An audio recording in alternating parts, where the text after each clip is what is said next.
Thank you, Josh, and good morning, everybody. This is Jeff Johnson, IFMA's Director of External Affairs based in Washington, D.C. It's my pleasure to welcome you to our first virtual public policy forum. This would have been the 14th annual Advocacy Day that we would have had on Capitol Hill, but with the world changing the way that it is, we have gone virtual along with everything else. So thank you for taking the time to join us this morning, and we look forward to talking to you about our government affairs program and all the great things that are happening in Washington, D.C. That impact FM and IFMA and the built environment. I'm joined today by Dean Stanberry, IFMA's second vice chair and chair of our Government Affairs Committee. Dean has been involved with our government affairs actions for probably more than a decade here. We certainly appreciate his perspective, not only through his leadership with the Denver chapter, but also now sitting on IFMA's executive committee. Our other presenter this morning is Jim Wise. Jim is managing partner of Pace LLP, also based in Washington, D.C. Jim has worked on IFMA's behalf in Washington, D.C. Since 2001. And so Jim has helped shepherd through tremendous changes that have had impacts on the built environment and has been a tremendous and a reliable friend for the organization. So very happy not only to have Jim help represent us here in Washington, but also for the advice and perspective that he and his partners provide. I'm Jeff Johnson, as I said earlier. I'm IFMA's Director of External Affairs, based in Washington, D.C., but also work with IFMA's government affairs teams in various parts of the world. I've had the privilege of representing IFMA on Capitol Hill for 13 years now, and it really has been an honor. We've done great work on behalf of the profession, on behalf of the organization, and really just continue to see both tremendous engagement and tremendous interest from decision makers and stakeholder groups at all levels who really appreciate the role and impact that facility managers have on the built environment, that want to learn more about the profession and want to make sure that as we're crafting public policy, we're keeping in mind the very important role that the people that run buildings play, both in keeping the building occupants healthy and safe and working in a sustainable fashion, but also protecting the building as itself and making sure that the building continues to be an asset and not a liability in an organization's strategic purpose. Before I turn things over to Dean here for welcoming remarks, I did just very quickly want to run through the agenda we have for this morning. We do have a very busy schedule. We have Jim, Dean, and myself kind of working as MCs for this event. And then we have 6 speakers coming in from Congress that are going to talk to us as well. So right now we're working through the welcome and the introductions. We're going to kick things off in about 10 minutes with an overview of IFMA's government affairs program. We'll talk very briefly into the high level about what Congress is working on. At 11:30, we're scheduled to have Senator Cory Gardner from Colorado join us for about 15 minutes.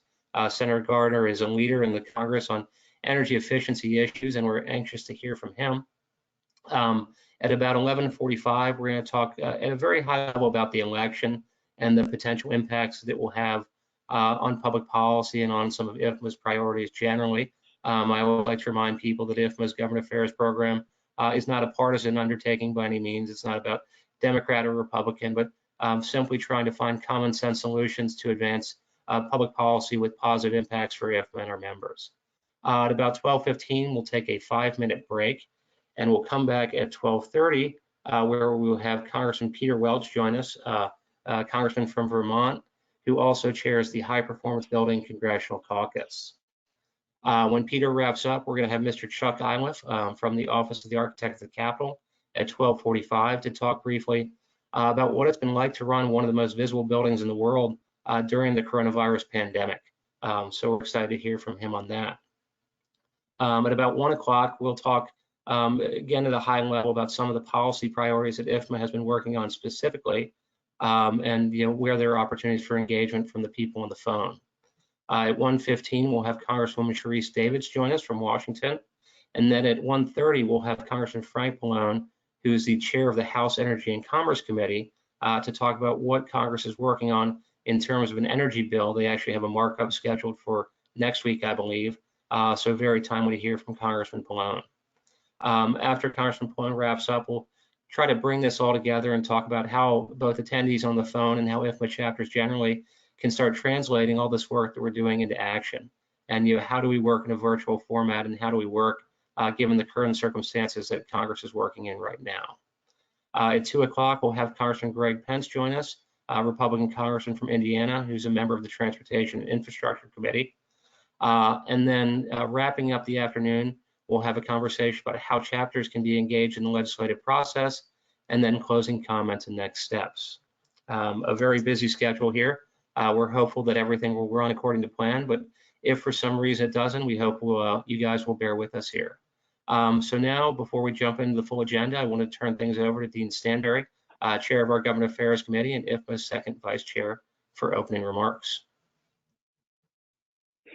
Thank you, Jeff, and good morning. On behalf of the International Facility Management Association, our Board of Directors, and the 24,000 worldwide members we are here to represent, it's my sincere pleasure to welcome you to this year's IFMA Public Policy Forum. For those of you that I haven't had the pleasure to meet, I'm Dean Stanberry, second Vice Chair of IFMA's Global Board of Directors and Chair of the Government Affairs Committee. I think Jeff already mentioned that probably 2 or 3 times. To begin, though, let me thank you again for taking time out of your busy schedule to be with us here today. For many of you, I know this area is a particular passion, and we appreciate you being a part of this effort year in and year out. Your efforts really do continue to make a difference. I'd particularly like to thank the members of IFMA's Government Affairs Committee. Your tireless efforts on behalf of the FM profession continue to have a lasting impact. This work really requires patience and dedication. And you continue to demonstrate both. As one of our members put it last year, advocacy is one of the core functions professional associations like IFMA must do.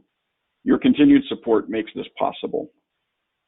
This has been a year of profound change globally and for the FM community in particularly. Perhaps in no time since World War II have we seen such prolific engagement by government in such a wide range of industries. As we continue to battle the COVID-19 pandemic, buildings and facility managers play an essential role in continuing to meet the challenges of our next normal.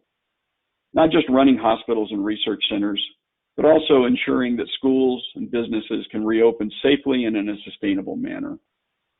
The impact our buildings continue to have is undeniable. Our economy, our environment, our health, safety, and productivity of our people are all directly tied to the buildings that we work in. Today, that is clearer than ever. We take that responsibility seriously, and our elected officials must recognize our important role. Just as important, IFMA's continued presence and engagement with decision makers and elected officials around the world continue to bear fruit. In the U.S., we've seen the federal government recognize the value of education and training with the Federal Buildings Personnel Training Act. We've established a new occupational classification for FM with the U.S. Department of Labor. And we've established a Public Buildings Reform and Savings Board to better manage the vast facilities portfolio. And most importantly, we've educated thousands of decision makers about the role and impact of effective facility management. In addition, we continue to support the efforts of public sector partners around the world. As what lies ahead continues to unfold, I look forward to working with each of you in this ongoing effort. I thank you for your time and your commitment and your passion to FM. You represent the best in what we look for in IFMA leaders, and I'm so happy to have you with us here today representing so many of our chapters across the company. And now, as we begin our agenda, it's my privilege to return the podium to Jeff Johnson, IFMA's Director of External Affairs, and thank you. Dean, and thank you for the introduction. Thank you for all the work that you continue to do to help advance the efforts of the Government Affairs Committee. Very quickly, I want to provide an overview of IFMA's Government Affairs program. As Dean mentioned, it is more than just our federal program here in the U.S. We do have a Government Affairs presence in Europe through our program based in Belgium, and we're working increasingly in other international markets as well, Canada, Nigeria, and the Hong Kong Special Administrative Region. In addition to the national and multinational work that we do, we continue to work with our chapters and with our chapter leaders to make sure that IFMA is represented on the state level. The states that are listed there are just a few of the many states that we've been working with to help state and local elected officials better connect with FM subject matter experts and better appreciate the role and impact that our members have in either their state or in their municipality. As I say, all politics is local. We want to make sure that as we're working from the international level all the way down to the state and local level, there is consistency and reliability in what we do from a government affairs perspective with Ifma. And that is one of the key drivers for our public policy program. As Dean mentioned as well, we are supported by our International Government Affairs Committee. Many of these individuals have been involved with this effort for many, many years, and we certainly appreciate their effort. Dean has taken over as chair, replacing Bill O'Neill, who was chair for many years also. And this really is a collective effort. It's a great opportunity for engagement. For anybody that's listening on the phone is interested in becoming engaged with our Government Affairs Committee, we do have a monthly Government Affairs Committee meeting. In fact, we have one coming up this Friday. And then we have special working groups within the committee that will tackle individual tasks as well. So if you're interested in learning more about our Government Affairs Committee or becoming involved, please feel free to email me directly at jjohnson@ifma.org. Now, no matter where we're working, whether it's on the federal level here in Washington, D.C., on the international level or state and local level, what we try to do is consistent through our government affairs program. First and foremost, we want to make sure that we're empowering facility managers to engage with stakeholder groups. Basically, we want to make sure that we're giving our members both the knowledge and the connections that they need to reach out to their elected officials and tell them who they are, what they do, and why it's important. We want to make sure that both our elected officials and all the various what we call stakeholder groups, outside third-party groups that work with Congress and work with other elected officials, understand what Ifma does and what the role of a facility manager does. For instance, when we're talking about the role of the built environment, we want to make sure that we're not just talking to individual FMs, but we're also talking to architects and contractors and people that provide products and services. Everything from the design and construction of the facility all the way through its demolition. We want to make sure we're part of the bigger universe and part of those conversations. We want to continue to create value for our members within this organization. As Dean mentioned, government affairs is one of the key drivers for professional organizations like Ifma. We want to make sure that people understand who you are and the incredible impact that you have, and that continues to be a centerpiece of what we're doing. Another facet of what we do is providing reliable information to decision makers about issues with the potential to impact the built environment. We work all over the world making sure that if there's something that comes up that is going to impact the building industry or is going to impact our members, an elected official or someone on the stakeholder level will pick up the phone and call us and say, what does Ifma think about this, or what is the FM perspective on this, or is this idea going to work, and if so, can you give us some perspective as to why? In addition to working directly with our elected officials, we also work with a growing number of government partners. We want to make sure that people running public sector buildings know that Ifma is there as a resource for them. Whether they want to participate in our membership or one of our communities of practice, whether they're looking for education, training, access to benchmarking, any of the various tools that are put out there for Ifma members, we want to make sure that our public sector partners are aware of that and are looking to Ifma as a resource, and ideally their first stop when they're looking for information.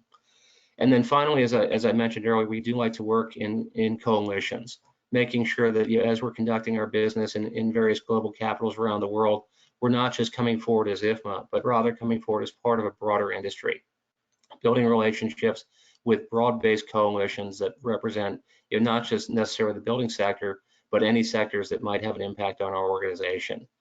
We find that the more voices we can find that will kind of sing our tune, the louder our voice will be and the greater impact that we will have.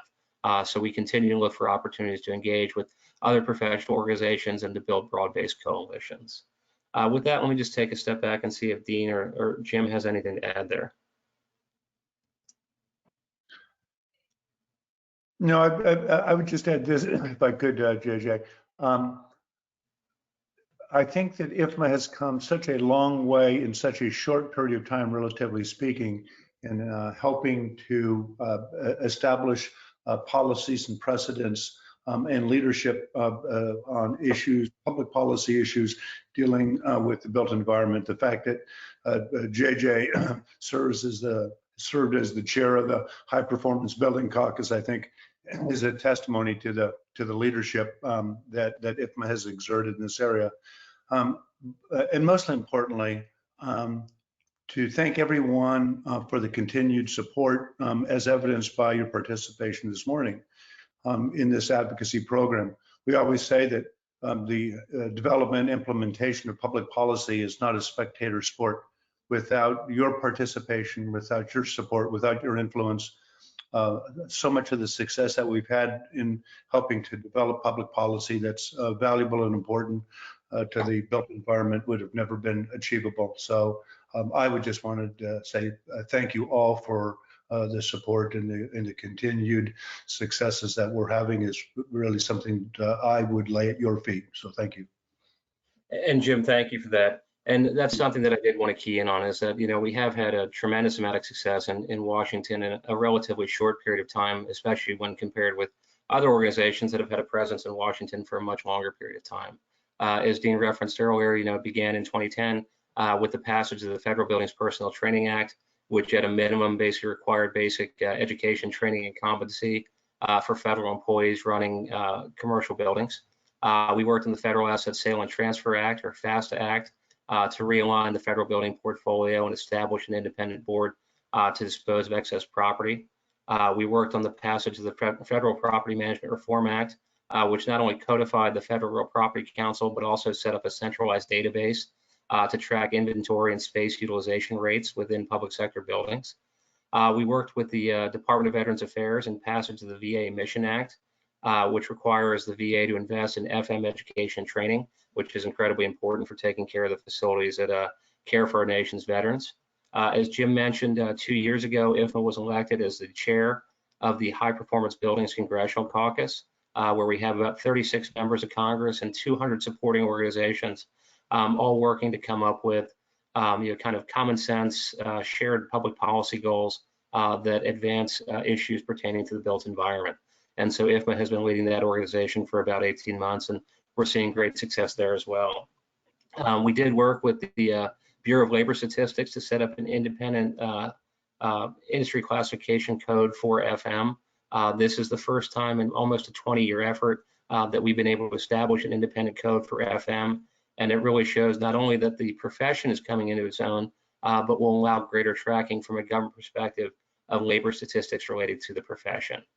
And then finally this year, in the midst of kind of all the craziness and the COVID pandemic, we did work very closely with our friends in Congress to make sure that FM was recognized as a critical essential workforce role during the pandemic, basically meaning that our members were able to go into work, and that it really put a spotlight on the value that the FM provides when responding to a crisis like this. As I mentioned earlier, we do have an expanding list of public sector partners that we're very proud of. Each of the organizations listed on the screen either has a membership with Ifma, has invested significantly in education training with Ifma, or has worked with Ifma in some other capacity. And so we really are serving as a resource for public sector FMs across the country and all over the world. One of the things that we're very proud about is that everything from the Capitol building here in Washington, D.C. to each of our U.S. embassies in every country overseas is now managed by an Ifma member. That's something that we're very excited about, and we're hopeful that public sector engagement continues to grow as we move forward. Now, moving on from what we've done in the past and the accomplishments we've seen not only in the past year but in previous years, we begin to look at what lies ahead for Ifma and what has Ifma been focusing on. Now, this conversation basically takes place in two different breaths, because we had things that we were working on before COVID, and we had things that we're working on in kind of the post-COVID world.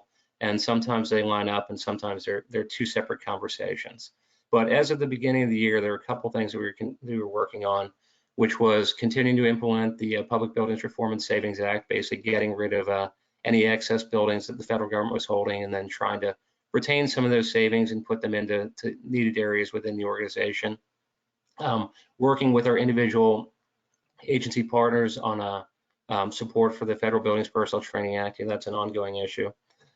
Support for lease reform bills. One of the things that the government continues to have trouble with is how they lease space and come up with a broader space utilization strategy.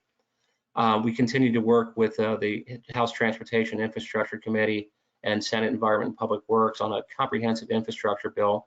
and making sure that as we're talking about infrastructure, we're thinking about buildings and the systems that support them as infrastructure as well, something that's often somewhat overlooked. We've been working with the various oversight committees on hearings related to GSA and VA buildings. We've been working to build and monitor relationships that we have with new members, public sector organizations that are coming in. And then, of course, we always work to support the activities of the High Performance Building Congressional Caucus, but also for new Building Action Coalition that we helped found this year. So even at the beginning of the year, we had a plate that was pretty full and a fairly robust policy agenda that we were working against.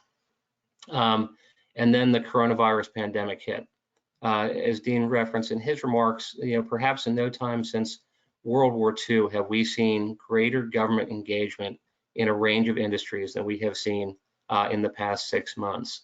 The amount of money, the amount of legislative activity, the number of programs that have been stepped up since the COVID pandemic hit at the beginning of March is really something that's remarkable. If you look at the infographic that's been provided here, if you look at the amount of money that has been pushed out by Congress since March, it really is quite remarkable. And I think perhaps the most remarkable thing about this is that Congress is not done yet. One of the things that the Treasury Secretary said at the beginning of this effort is that they were not thinking of a legislative response as a one and done type of approach, but rather they looked at it as a baseball inning or a baseball game with various innings.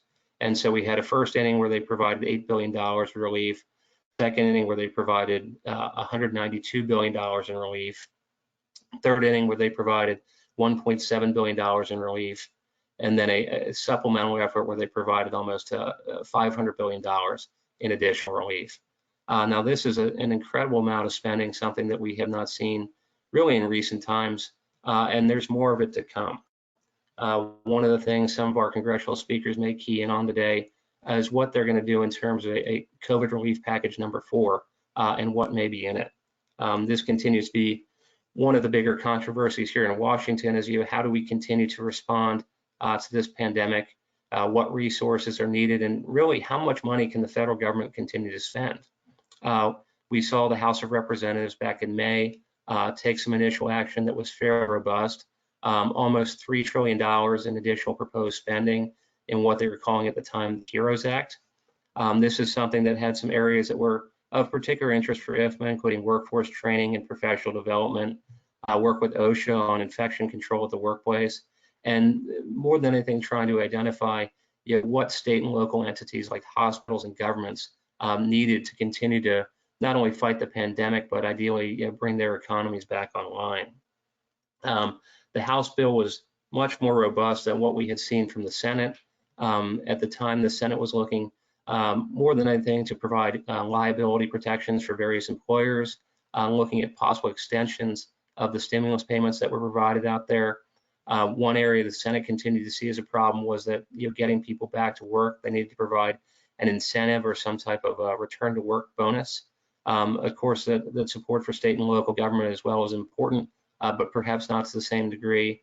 And then some adjustments that were necessary for the public building sector in order to bring government employees back to the workforce safely. Now, this is an incredible amount of legislation, an incredible amount of money that's been pushed out, and I glossed over it pretty quickly. So I did want to just turn to Jim real quick and see if, Jim, you have any perspective on what we've done in terms of COVID relief thus far, what might be in the pipeline to come. Yeah, no, thanks. I appreciate that, JJ. So I think that's teed up just right. We seem to have a very divergent perspective on what the next COVID relief bill would look like. The House version, as JJ said, is incredibly robust, bumping up about a $3 trillion price tag, and a Senate version that is south of $1 trillion. But with some additional protections for employers, again, as JJ has pointed out. This is one of the two remaining stumbling blocks that Congress really has got to address before they adjourn for the November elections. This and an appropriations budget bill that funds the government for the remainder of the year. I know we're going to get into that in 1 second, but this pickle that we're in as to what we do for this relief bill is front and center at the moment. There is a great angst among a number of incumbents on both sides of the aisle to do something before they leave for the November elections because of the fear that voters are going to be taking their anger to the ballot box unless that there is some additional work that is being done. And kind of an effort to jumpstart this policy consideration, a group of Democrats and Republicans who are billed as the Problem Solvers Caucus, individuals that come together in common ground, has proffered up this week a compromise bill that reduces that amount that was in the House bill that was passed in the spring, and bumps up the amount that the Senate bill would take a look at, and probably meet somewhere in the middle, somewhere closer to the $2 trillion figure. I think that the pressure that's coming from the moderates may be enough to keep Congress around, maybe not physically, but on call to come back and do something as soon as leadership can possibly work something out here. But this is a really big critical issue that Congress is going to have to take a look at before the November elections. And Jim, thank you for that perspective. And we could spend all day talking about the COVID response and what's next. But I think the takeaway is a couple things. One, that Congress has been fairly active and provided some robust aid to date, basically not limiting any factor what they're willing to do in order to help keep the country safe and to get people out of this. And that at present there's a fairly big divide about what the next steps look like. Whether it's a $4 trillion relief package or a $2 trillion relief package. I think the message at the end of the day is that Congress is going to do more. There is more money coming. There is more support coming. They simply need to figure out what form that's going to take. And it is important to keep in mind that even though this is a huge area of interest for Congress right now, there are other things that Congress continues to work on. Congress, the way Congress has worked, going to a virtual format is a significant change, but Congress continues to work and continues to be engaged in the legislative process. There's still hearings going on, they're still voting, they're still making decisions, both out in public and behind closed doors. And with that in mind, we want to remember that it's now more important than ever, I think, to be engaged. We want to make sure that our members of Congress, even though they're working virtually, continue to remember who we are, what we do, why them is important. We know that out there are a number of agencies that are struggling with telework. We understand that there are a lot of federal employees that are trying to adapt to the new workplace, and we want to make sure that we as a professional organization that can speak to a lot of those struggles are being responsive and being engaged here. It looks like our next speaker is about to join us here, so if I could just do one more slide here and talk about some of the things that Congress is also working on. One of the things hopefully Senator Gardner will talk about is the Great American Outdoors Act and park maintenance. Taking care of federal buildings is something that's always been a priority issue for Ifma. Congress continues to work on the defense authorization, year-end appropriations bills, but also working on balancing some of these new building technologies that have come online during the pandemic with the need for patient privacy and trying to make sure that we're respectful of both. There is conversation about doing some type of either transportation reauthorization or an energy bill this year, and what form that may take, I think, is still up in the air. And then we continue to look at broad-based packages, both for tax reform or at least energy efficiency within tax reform, and then the election on the horizon also.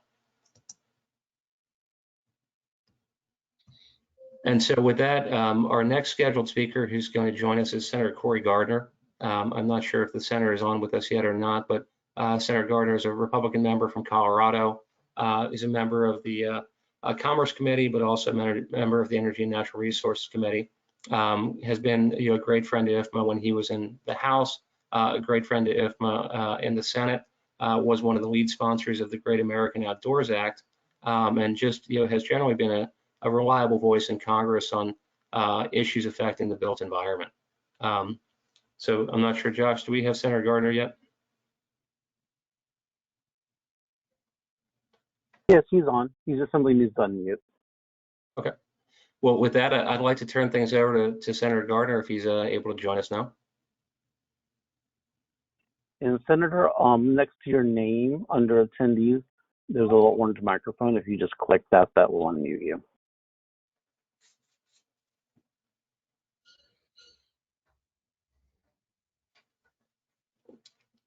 Just a second.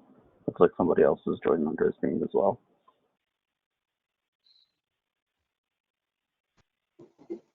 There we go. You unmuted. There he is. Oh, one second here.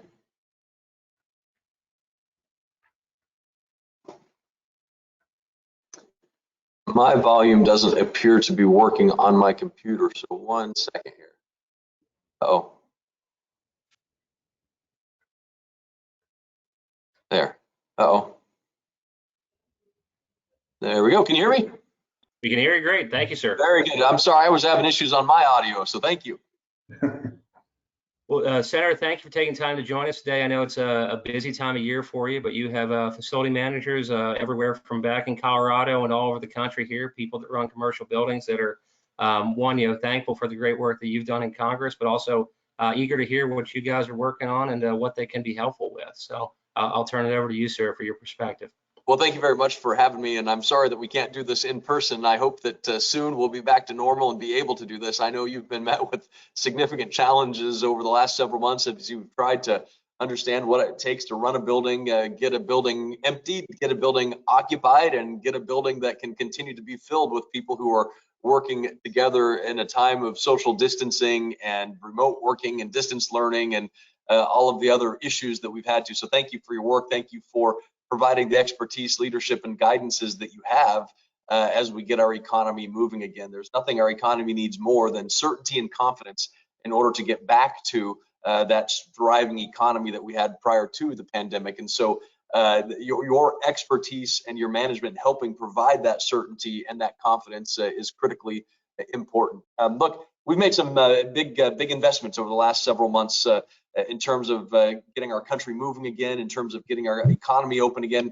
And one of the biggest opportunities we had for the state of Colorado was my bill passage of the Great American Outdoors Act. This is legislation that is the most significant conservation bill this country has seen in over 50 years, passed and signed into law just a little over a month ago. This bill will create over 100,000 jobs, create thousands of jobs in Colorado alone, and a big portion of it is going to be on building maintenance, building facilities, management of those facilities within our national parks, our national forests, our fish and wildlife refuges, and beyond. And so if you think about what it means, this is an infusion of nearly $20 billion over the next 5 years with the Land and Water Conservation Fund permanently enacted and funded in perpetuity. And so that's going to create a lot of opportunities for construction, for building, for new facilities, for existing facilities to be brought up to speed. You think about Colorado alone, we have nearly $325 million need in our national forests and a maintenance backlog. We have nearly $250 million maintenance backlog in our national parks alone. And that's a lot of work that's going to be done on the infrastructure side, the building side. Along with that, you and I have, all of us have talked about energy efficiency and the work that you do within the industry to create better energy efficiency and opportunities and management of that energy. I started the Energy Efficiency Caucus in the House and have been leading the Energy Savings Performance Contract effort at the federal level. You've been far ahead of us on this on the private sector side, but this could save and has saved billions of dollars at the federal level, creating hundreds of thousands of private sector jobs, all inuring to the benefit of the taxpayer of this country who receive the energy efficiencies, the savings from that, and of course the reduced pollution as a result of those energy efficiencies. So it is a win all around at no cost to the taxpayers, but it's something that we've learned from the private sector on how to do a good job of managing these buildings and making them more energy efficient as well. Lessons learned from the work that so many people on this phone call do day in and day out. So obviously those are a few of the key things we have. We have an energy bill that's seeing some new life coming up. You know, at the beginning of the year, it seemed to kind of fall because of a disagreement over a particular issue as it relates to chemical use, and unfortunately, the bill went away, and we thought it wouldn't come back. But it sounds like there has been an agreement made to move forward on the energy bill. The timing of that is yet to be seen. But you know, it's got some energy language in there that I don't know if that deal or agreement affected that language yet. We haven't seen the renegotiated language yet, but it looks like the new energy bill, or excuse me, the old energy bill could be the new energy bill as it comes forward. But certainly there's a lot of interest in that on the energy efficiency side of things, building side, and what that means for industry. I think the biggest issue, of course, by far that we're all dealing with goes back to what we talked about at the very beginning of this conversation, and that is COVID-19 and the impact that it has, both from a health perspective and an economic perspective. I've guided all of my actions through three lenses. The first lens being the health pandemic itself, what we're doing to flatten the curve and stop the spread of COVID-19. That's why we've passed multiple bills, including the CARES Act, to provide help to individuals, help to vaccines, help to schools, you name it. But we have to stop the spread, flatten the curve. The second lens, of course, that all my actions have been filtered through is that help to individuals. We have so many people who are hurting, so many people who are trying to figure out how to put food on the table, how they're going to make, you know, wondering how they're going to pay their rent, how they're going to meet their mortgage obligations. And so that's why we passed legislation for help on the unemployment benefit side. We can't let it become a disincentive to work, but we needed to help individuals, and the recovery rebates and others were actions taken to help our individuals who are furloughed, reduced hours, maybe even had their businesses closed.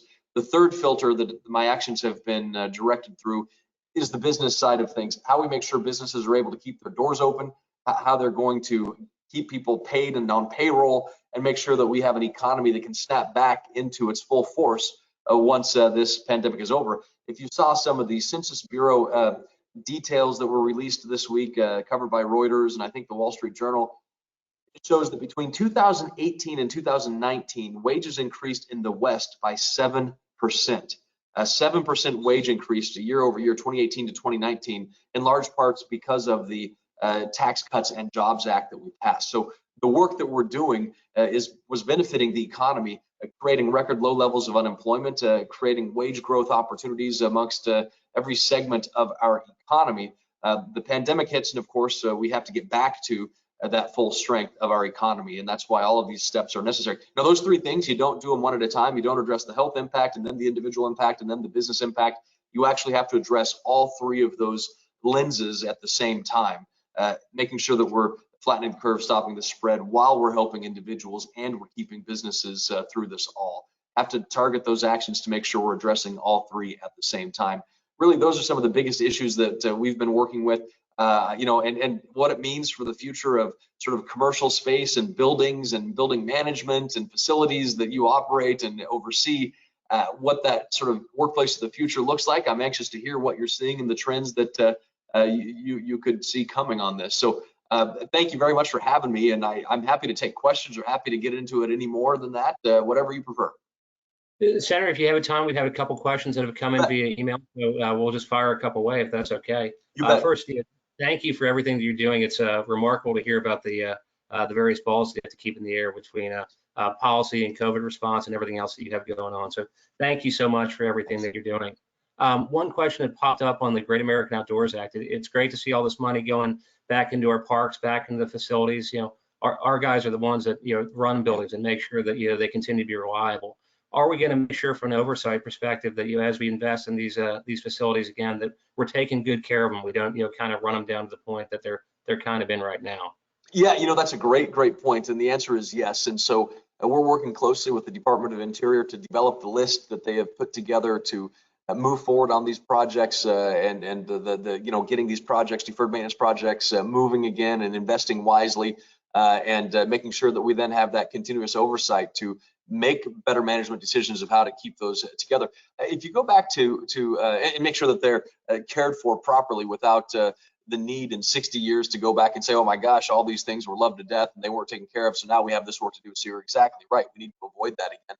If you go back to Mission 66, this was a big effort at the National Park Service and invested a lot of dollars into some of the facilities that need to be greatly improved today.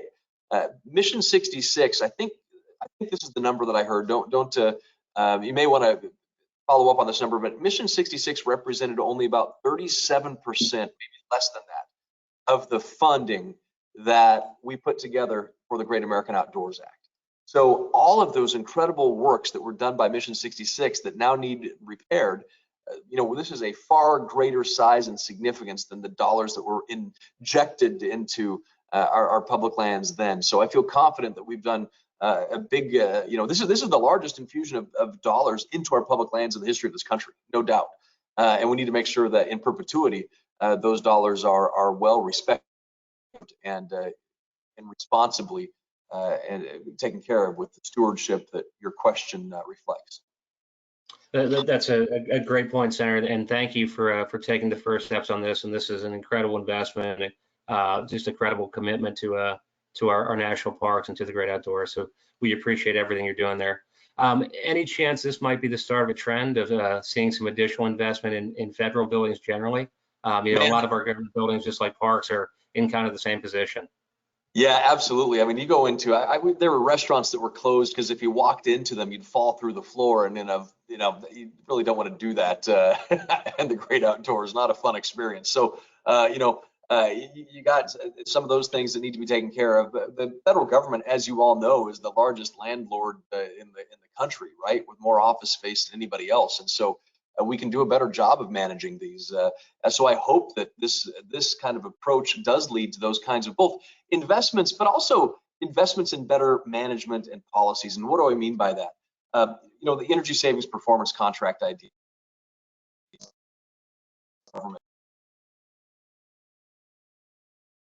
Enhancements through energy savings performance contracts at no cost to the taxpayer. But there's far more the work that can be done, $20 billion, $30 billion of work that can be done in the investments. And you all know performance contracting, the way this works, of course, is the risk is on the private sector, but the benefit is to the American people, to the government, and to those federal buildings. And so it really is a smart way to partnership. We need to make wiser choices about how we're managing our federal facilities. And maybe that's not always within the federal system. I mean, how do we make sure that the private sector is able to involve themselves in these decisions as well? I think it's very important. That's great, and thank you, Senator, for your recognition of that. And that's exactly the type of thoughtful approach that we'd like to see here. Last question, if we may, and kind of a softball. If you could take one thing out of this energy bill and get it passed this year, what would it be? I want to get our energy savings performance contracting done. We've got bits and pieces of it in the bill. I want to see that done. I think it's important. But overall, we've got some cyber language in there as well that needs to be taken care of. We have some great vulnerabilities and risks on the cyber front. Imagine if somebody were to break into a grid and could shut your building down, your HVAC systems, your elevators, and just wreak havoc. And perhaps even do more than that. Instead of just turning the light switch off, what if they could actually go in and physically, through a cyber attack, physically break your management system of the building? There are capabilities out there to do that, to physically break with a cyber attack your equipment in such a way that you'd have to take out the equipment, you'd have to put it back in. Look, it's a real threat. A lot of people didn't pay attention in May, but there was a WAPA, Western Area Power Administration transformer that weighed 500,000 pounds. And it was ordered from China. It was shipped to the port of Houston. It was supposed to go to Colorado, but it was intercepted at the port by the federal government, taken to Sandia National Laboratories, and we've never heard of or seen from it since. What is happening? So cybersecurity is an increasing issue that we need to be more aware of, and I think that those elements of this bill are critically important. And Senator, thank you for recognizing that. I know there are a number of people on the phone that are kept up nights with worries about threats like that in the facilities that we run, and we don't hear enough about it or think enough about it. So, thank you as always for being out front and thinking about these progressive issues and keeping the country safe and moving on a sustainable footing. So, thank you so much, sir, for your time. We appreciate everything that you're doing. I know we have Dean Stanberry, our second vice chair, who's on the phone from Colorado. Dean, anything from the chapter's perspective or your perspective here before we say goodbye? No, thank you very much, Senator Gardner, for joining us today. The Denver chapter of Ifma has been working with the city and county of Denver on some workforce initiatives trying to take that, as Jeff mentioned earlier, all politics is local. We're trying to do advocacy there.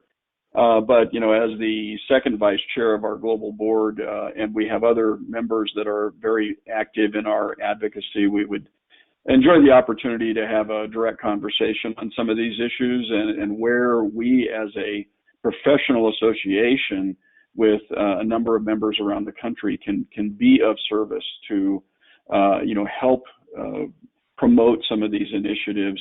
And then more importantly, once the bills are passed, make them a reality. Because in some cases we see that the legislation passes, but it doesn't always seem to move as quickly as we would like to see into reality. Yeah, that's a great point. Thank you. Yeah, Dean, thank you for allowing me to join you today. And I'll have Kelsey in my office, who's with me on the call, follow up with the chapter and make sure that we have that engagement directly. And on those workforce training issues, workforce education issues, those are things that we want to help in any way we can, trying to find more flexibility in terms of federal programming for it, but also support for it in terms of some of the ways we have traditional financing of education dollars could go to industry recognized programs as well to help with some of the needs. Maybe it's a cybersecurity need, maybe it's building management, maintenance side of things. But I mean, those are all things that I think we want to help with. So I look forward to talking with you, and I hope that we can get back to doing this in person again. And Ifma is no longer a digital meeting, but something that we can do in person. Yes, absolutely. We miss traipsing the halls of Congress. It's very inspiring. In the Hall of Congress right there with Jeff in that picture right there. You got it. Exactly. And that is Judy Lashon, who is actually from Denver. Yep, you got it. All right, Senator, thank you again for your time. Appreciate it. Thanks, Jeff. Thanks, Dean. Thanks, take care. Thanks. Bye.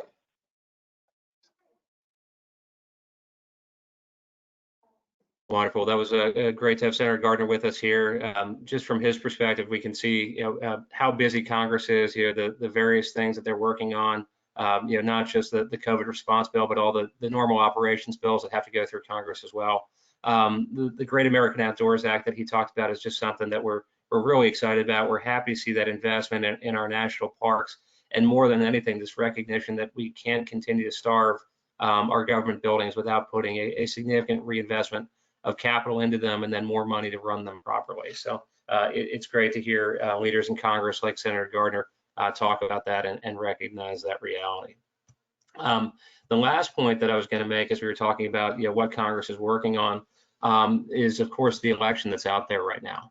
Now, this isn't a policy issue per se, but is certainly driving all the policy that we've been talking about today and everything that we've been working on for the past year. It's just the reality of our democracy. Of course, it's the race for the White House that gets the top billing, the most ink, the one that people certainly talk about the most. And just kind of a couple takeaways that we have seen from this is that President Trump won what was called kind of a surprise victory in 2016, winning the White House. We saw what was characterized as a blue wave in 2018 with Democrats taking control of the House of Representatives by a fairly significant margin. I know Jim and I say this during every policy forum, but it seems today it's more true than ever that the country really is more polarized than perhaps it has ever been in recent memory. There's little opportunity for compromise in Washington. Increasingly we're seeing bills that are passed that go nowhere. We're seeing something come through via an executive order and then a court challenge that comes up right behind that. What's happening in Washington in terms of policy is one thing, but there are also these broad-based social justice movements that are out there, in reaction to perceived inequality and police brutality. And the question as we move into the fall is, can these broad-based social movements translate into votes, and what impact will those votes have? We're also working in a new reality this fall with the effect of the pandemic. People are afraid to go to the polls. States are deciding individually, how people can vote, when they can vote, what level of verification is required to vote by mail.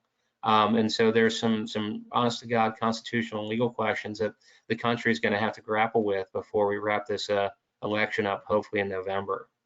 And then as of right now, just kind of looking at which way the wind is blowing, the president is losing in states that he won in 2020 and needs to win in order to get re-elected, or states that he won in 2016 but needs to win in order to win re-election in 2020. And there's been some back and forth as to whether the polling is accurate, whether the models are accurate. And I think the reality of this is that the country is polarized, and the pollsters don't really know where we are. So this is something that will continue to get a lot of ink and will have an impact on the way we position our public policy program moving forward. Jimmy, anything on the race for the White House there? No, I think that sums it up pretty well, JJ. I mean, the polling is so problematic. Consider how many households no longer have a landline phone. So how does a pollster accurately and with some insight really track where voters are if we've really compromised the historic and traditional way that we even do polling? The challenge that is presented because of COVID, dealing with how we do mail-in voting or voting in person, then throws an entirely new dynamic and curveball into the fundamental way that we do elections and vote here. I think that this is an extraordinary time. I think it's going to be an extraordinary election. I think the stakes that are at play here, including the potential impact on the Supreme Court, are just really dramatic. And I would just say this, what do we have, 6 weeks, 7 weeks left before the election? That's a lifetime in politics. Hold on to your hats. I think we're going to see all kinds of craziness that will happen over the next month and a half or so. But the most important thing that we could probably say to everyone on this call, please vote. Yep. And Jim, that's an excellent point, and thank you for that. I do just want to point out that we did have one of the surrogates for Senator Biden, or Vice President Biden, I apologize, on a coalition call last week, talking about the policies that he would put in place, if elected, and it's obviously a much more progressive platform in terms of buildings and energy efficiency. The President Trump does come at this more from a real estate perspective and has been more focused on kind of realignment of the federal building portfolio and offloading high value assets. There are areas to work with on each side, and as Jimmy said, no matter which side comes out, the important thing here is that everybody vote and be engaged in the process. This is obviously not just primarily focused on the White House, but we do have an election for the House and for the Senate as well. In the House of Representatives, we do have all 435 members of Congress are up for re-election. Right now, Democrats control that chamber with 232 votes versus 198 for the Republicans. There's one independent and I believe 3 vacancies at present. The question that we're looking at from the House side is, will the blue wave continue, or is it possible that because President Trump is at the top of the ticket, that there's a higher Republican turnout this year, and some of the seats that flipped in 2018 might go back to the Republican side in 2020.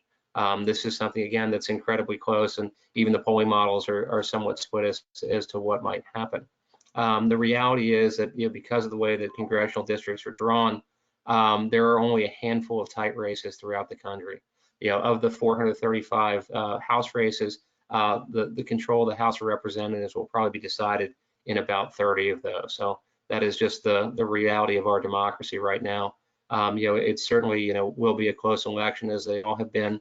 And we have areas that we work with on both sides of the aisle that in reality, no matter who wins control of Congress, there's certain agenda items that we can focus on and find ways to move forward with some common sense public policy.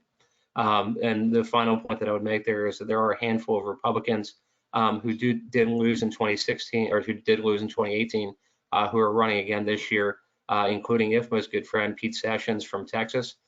Pete moved to a different congressional seat and appears to be on track to join us again here in Congress here. So I did want to point that out to everybody. In terms, Jimmy, anything from the House perspective before I move on?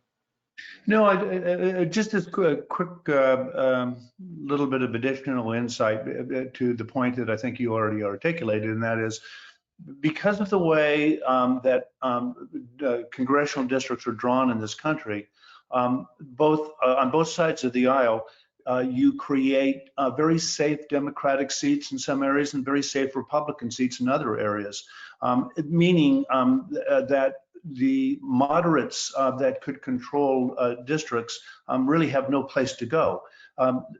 When those seats are drawn in the way that they are, the entire race becomes in the primary. So if you draw a very Democratic district, and you see this particularly, and we've seen this recently in New York, those who are at the most progressive side of it tend to be the ones that win that Democratic primary. The similar dynamic is true on the Republican side. If you've got a very safe Republican seat, somebody coming from the far right is likely to win that Republican primary. And what we're missing are all of those moderates from both parties in the middle that bring some type of common sense to the public policy debate. And I think we're seeing that with the dysfunctionality that we've got in the House right now. And I would say on the Senate side, it's a little different, but we'll get to it. Yeah, and actually that's a great transition. Let me just cover the Senate real quick. So the Senate this year, right now, we've got 33 of 100 seats that are up for grabs. Currently, the Republican Party holds an advantage of 53 to 47, but Republicans have to defend seats in 23 states compared to only 12. And I'm sorry, 23 plus 12 does not equal 33. I've got to work on that math. Democrats are really only vulnerable in 2 seats right now in Alabama. Doug Jones, who won a special election to replace Jeff Sessions when he became Attorney General. He's running against Tommy Tuberville, former college football coach, very high name recognition in the state. And then in Michigan, Gary Peters is thought to be somewhat vulnerable there as well. On the Republican side, there are a number of vulnerable seats, one of which is Cory Gardner, who joined us earlier, Martha McSally in Arizona. In Georgia, there are 2 seats up for grabs, both of which are considered to be competitive just because of the way that Georgia is trending. In Iowa, Joni Ernst is considered to be a top Democratic target. In Maine, Susan Collins, who cast the deciding vote in the confirmation of Brett Kavanaugh, has been a top Democratic target for 2 years and is also considered vulnerable. In Montana, Steve Daines, Republican congressman there, is running against the very popular former governor, John Bullock. And then in North Carolina, Tom Tillis, also considered vulnerable more than anything because of the way that North Carolina has been trending and just the voting demographics within the state. So just high-level overview here is that Republicans do hold an advantage in the Senate right now. But if you were to look at the polls right now, it would suggest that Democrats have a very good opportunity to perhaps regain control or certainly pick up some seats. Jim, from your sitting, I'm not sure what your crystal ball says or what perspective you might provide on this, but just former evidence of the division within the country right now and the balance necessary in our system of government. Yeah, I would say that the seats that are competitive that are in play here really probably become impacted by what happens at the presidential level. So to the extent that that President Trump is running strong or being challenged in some of these states, I think that's clearly going to be the deciding factor for some of these Senate seats. And I guess that would be the only other observation that I would make, and that is we as a country tend to kind of self-select and we tend to want to be living in places where there's a lot of folks just like us. I would point this out. A decade, 2 decades ago, for example, New England was marked by what we would call Rockefeller Republicans. Today, just because of the dynamics, we have 1 Republican senator left in all of New England, and that's Susan Collins is in serious danger up there. In the South, if you take out Virginia, because of the dynamics there, the only Democrat left in office is Doug Jones, and that's an anomaly, and he's in real problem there.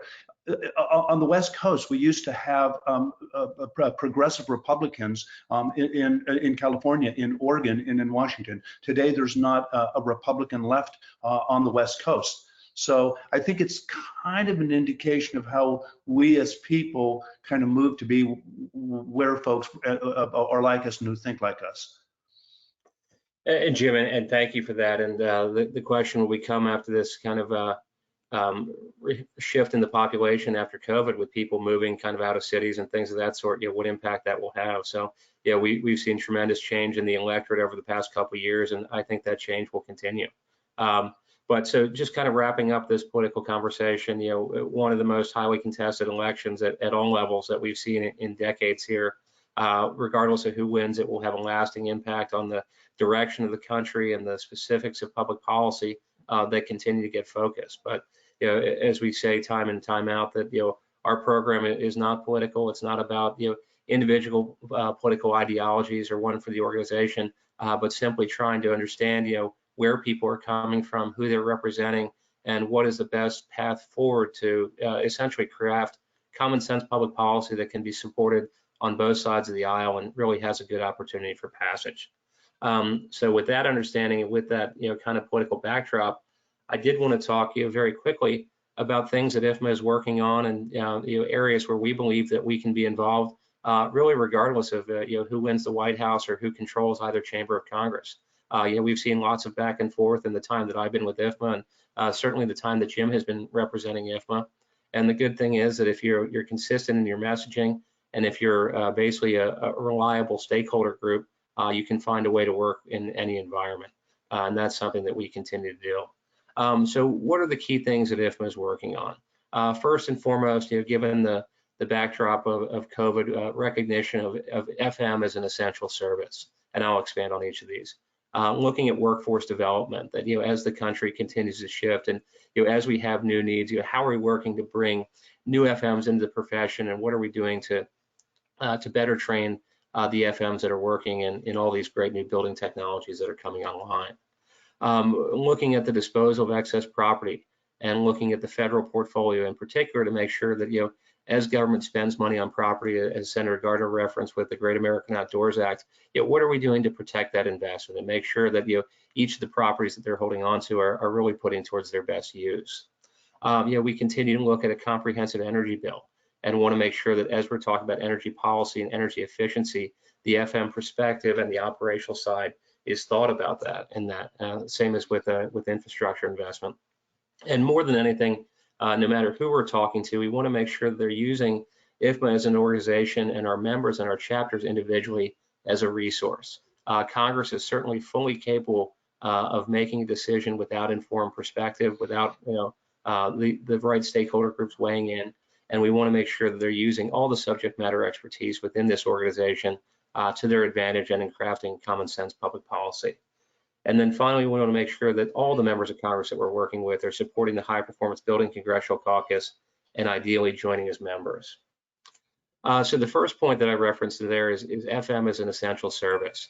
When the COVID pandemic hit in late February, beginning of March, the Department of Homeland Security put together a list of basically professions that were designated as essential, basically those people that had to go into the office, that needed to be allowed out from quarantines and needed to move around in order to go to their workplace. Initially, FM was not listed as one of those. It was very limited to hospitals, doctors, people that were on the kind of the ground floor of the COVID response. But thanks to the work that we have done in Congress with people like Senator Gardner, with Senator Carper, Congressman Mark Meadows at the time, who's now the White House Chief of Staff, Greg Pence, who's going to join us earlier, who's the brother of the Vice President. We had some great access to some people that were able to provide this perspective relatively quickly and say, no, if we need hospitals to run, we need to make sure the FMs running the hospitals are going in. Or if we need research facilities to run, we need to make sure the FMs that are running those facilities can go in. And so we did work with the Department of Homeland Security and the Critical Infrastructure Security Administration to update their guidance and provide specific language that would allow for FMs to go in and to be designated as essential. And the verbiage for that is provided below. Workers to ensure the continuity of building functions, workers who support the operation, inspection, and maintenance of essential public works facilities, and employees who provide services that enable repair and materials for essential functions. And we found that that language was more than sufficient in the US to allow states to recognize FM as essential. And this was also something that we were able to share with our partners in Europe and Africa, Canada, and even in Hong Kong to say, okay, as governments continue to look at what an essential employee looks like, let's make sure that FM is part of that conversation and continues to be recognized. And that's something that we'll continue to work on. One of the things that we had put out there was a letter to congressional leadership, continuing to understand the role of facility management and the building sector in particular. We sent a letter to congressional leadership at the beginning of June, and this came on behalf of not just Ifma, but also on behalf of the High Performance Building Congressional Caucus, which Ifma happens to chair, simply seeking to remind House and Senate leadership of the critical role that the building sector provides or plays, both in the COVID-19 response, but also in bringing people back into the offices safely in what we call a sustainable manner, meaning that once people come back to work, they're able to stay at work. And we wanted to remind leadership of that. And essentially what we recommended that as they look at continued response to the COVID pandemic, whether that be additional money, new programs, things of that sort, that they did keep the building sector in mind, and that they were providing resources, for facilities and for facility managers in the form of, PPE and training grants, things of that sort, in order to continue to meet the challenges of the pandemic. And so that letter was well received. The bill that was introduced by House leadership in May did contain a significant amount of money for workforce training. And as Congress continues to work towards that, compromise bill that Jim had alluded to earlier, we're going to make sure that resources for FM and resources for workforce training continue to be a priority there. Let me stop for just 1 second, Jim, and ask if you have anything to add on that.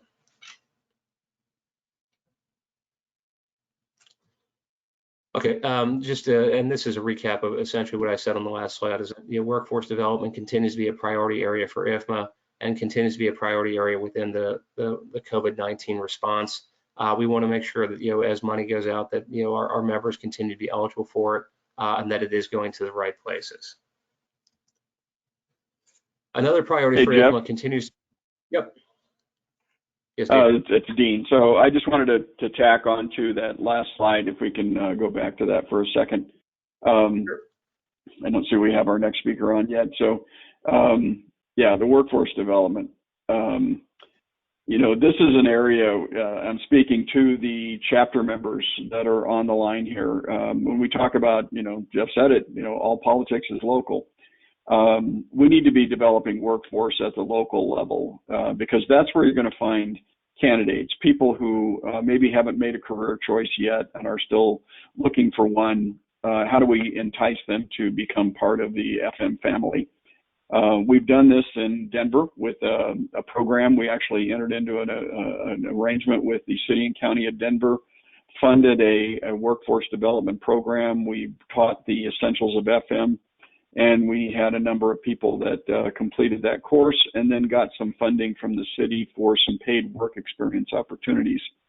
And there's other areas too that we can look at. The city and county of Denver has a very aggressive climate action plan, an 80 by 50 plan. So they want to reduce their carbon footprint 80% by 2050.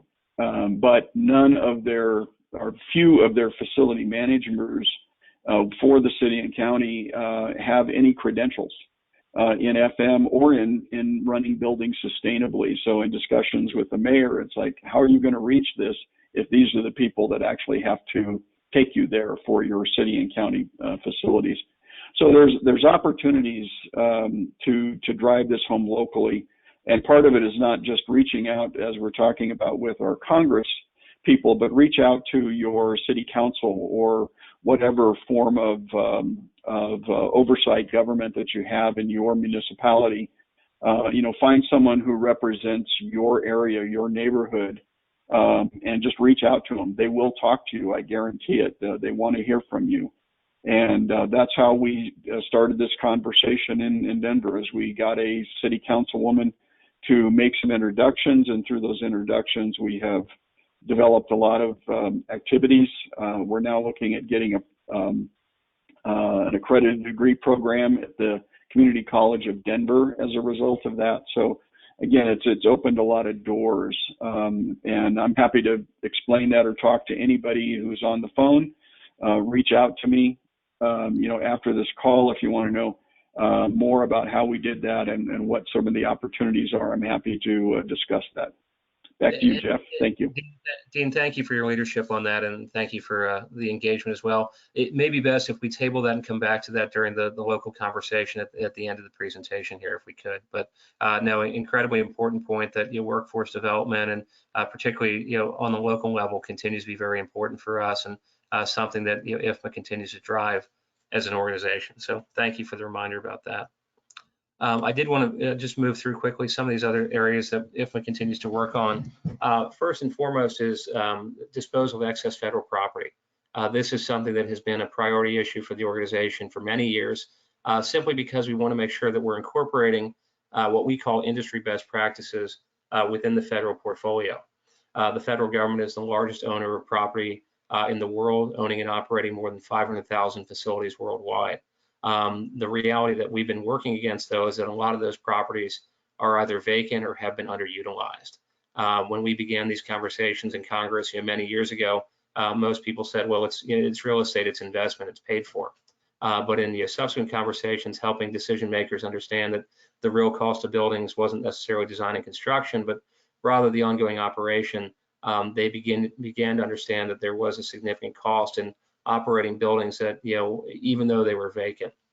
And so did come around to the idea that we needed to make disposal of excess property more of a priority. And so we did this in basically two different tranches.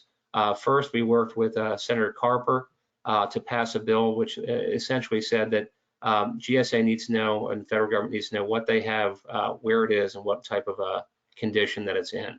So they put together what's called a centralized property database or real property profile, which has the name of the owner, the address, the building, the size of the facility, and now its space utilization rate. This was something that was at the time considered somewhat revolutionary, but now has been a tremendous asset for all government property owners as they begin to look at what they have and what they need to get rid of. We had seen that one of the difficulties in getting rid of excess property was that selling a government building is always a very political process, because no one ever wants to see government properties leave their district or leave their area, whatever else it may be. So we supported the establishment of the Public Buildings Reform and Savings Board. This was something championed by a guy named Jeff Denham, a Republican congressman from California. Congressman Denham worked on this for the better part of 6 years before it was finally enacted 2 years ago. They have since set up the Public Buildings Reform and Savings Board. They are conducting regular meetings, and they have begun the disposal of what they're calling high value excess properties in order to, reduce the overall ownership costs, but also to bring money back into the Treasury, which is very exciting. One little quirk that pops up in the COVID era is, what's going to happen with government buildings? As more government employees are working remotely, does that mean more of them become excess? Or does that mean that because there is all this, excess property that's out there right now, is there a need to perhaps better utilize that and repurpose it so that people can come back into work, but not necessarily in a hoteling space or working right on top of each other? So that will continue to be, I think, an area of some debate as we move forward, coming out of this pandemic and looking at what the next steps look like. We had seen even before the pandemic, there were a lot of questions around agency telework. And a lot of agencies were questioning the value of telework and whether they could simply end their telework programs, excuse me, and bring people back into the workplace. And the reality was that many of these agencies had spent billions of dollars in setting up their telework programs. They had downsized their space or disposed of excess space, and so they simply didn't have the ability to bring people back into a traditional workplace in the way that had been envisioned.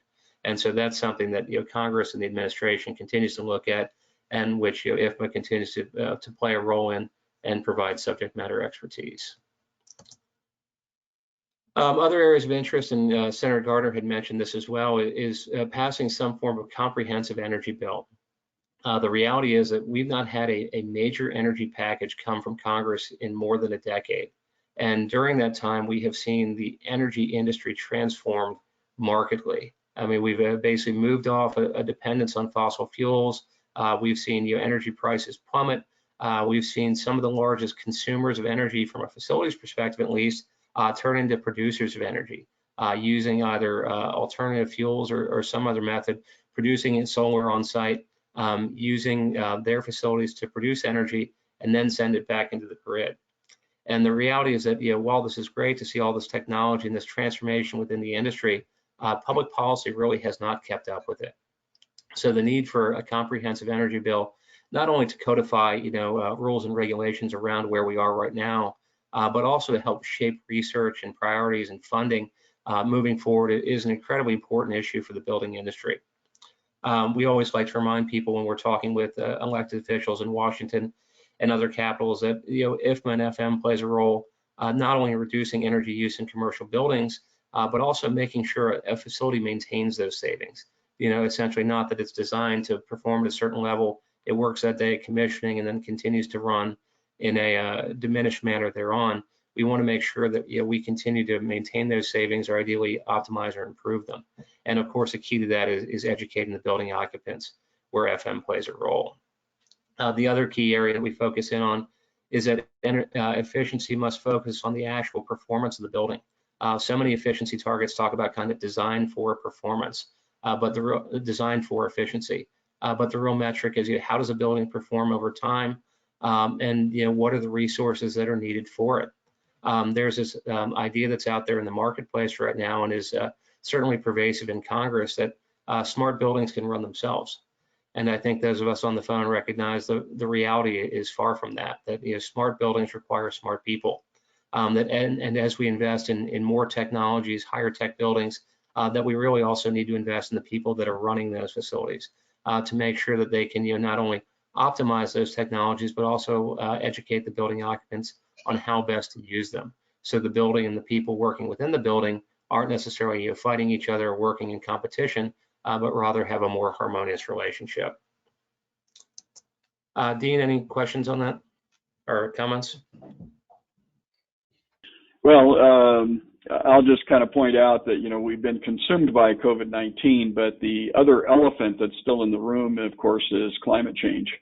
And so when the COVID-19 pandemic kind of passes, that's still going to be an issue for us. It may not be a popular topic in some circles, but it's pretty evident that it's going to continue to affect us.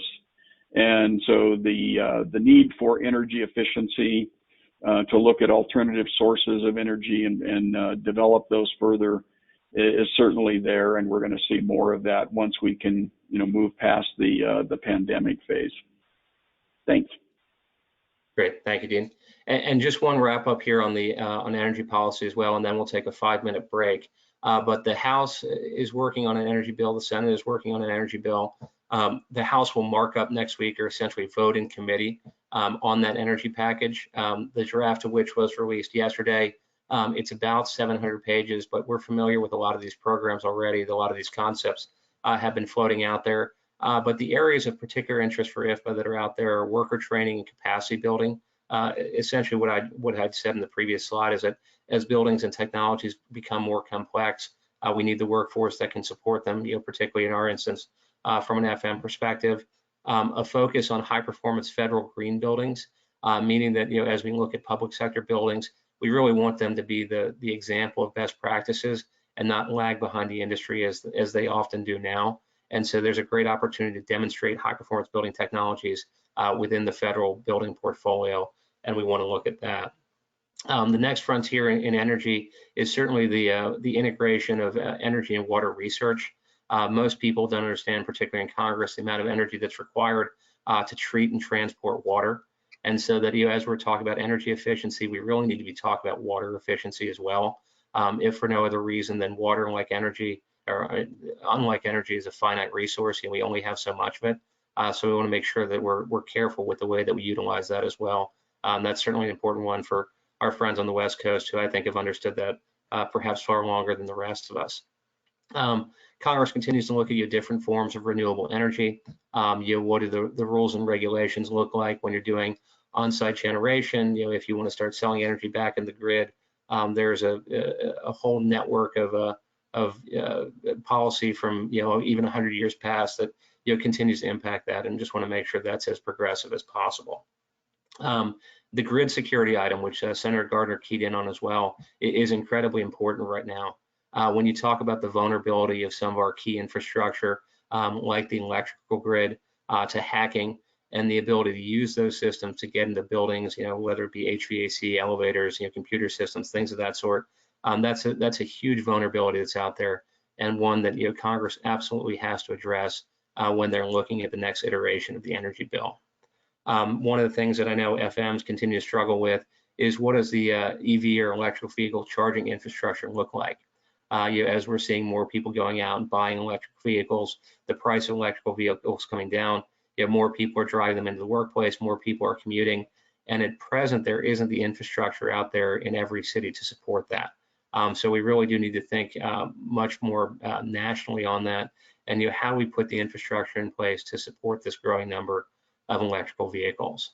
And then finally, just development of the energy workforce, making sure that people are going out and not only maintaining infrastructure, but maintaining any of the systems that impact energy efficiency throughout the country, that we're bringing those people up to speed on industry best practices, but also training a new generation of people that can participate and continue to make that industry thrive.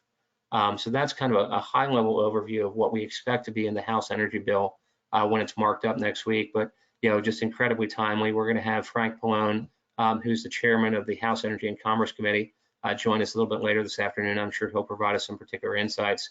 But from a very high level, these are the things that Ifma is working on. And before we take a quick break, I'd defer to Jim or to Dean for any comments on this or any of the other policy items we identified. I'll always. Jim, anything from you? No, I think the only point I was going to make was one that JJ just made, and that is, there's a unique opportunity to post some of these questions, if should anyone have it, to the chair of the committee that will be considering this and marking it up next week. And if for whatever reason we're not able to effectuate and enact an energy bill this year, these are such critical issues and long-lasting issues that if this rolls into the next Congress, what we do here in marking this up next week will certainly be something that will become part of a policy consideration, no matter how soon we do it. I would think that what we are taking a look at in terms of some disasters either through hurricanes or through the fires in the West will certainly act as a catalyst to try to stimulate an energy bill sooner rather than later. Yep, Jim, thank you for that. And let's take a quick 5-minute break, and then we'll pick this up at 12:27, if that's okay with everybody. So. Good.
I feel like I need to play like intermission music or something, you know?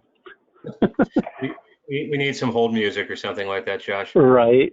All right, we're gonna pick right back up here. So thank you everybody for continuing to participate. I know this is a long program, but there's a lot to get through.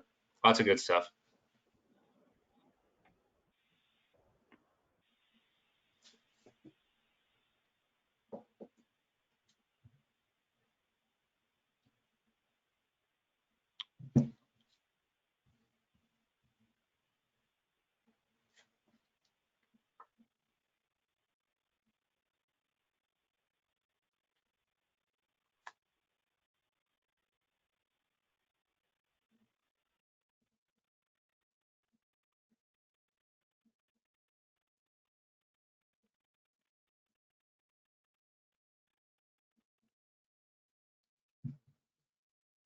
As we wait for Dean and Jim to rejoin us here, just want to take care of a couple housekeeping items.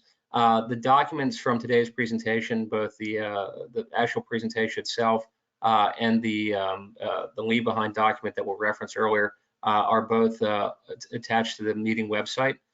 For those of you that would like an actual copy of the PowerPoint document, please feel free to email me offline. It is a rather large document, so we don't want to send it out to the entire group, but if anyone has interest in getting a particular copy, please feel free to contact me and I'd be happy to provide that. The other reminder is that I do believe we have a chat box. So if anybody has questions either for me or for any of the members of Congress who are speaking this afternoon, please feel free to utilize that and we will try our best to work those questions into the presentation and into the conversation here.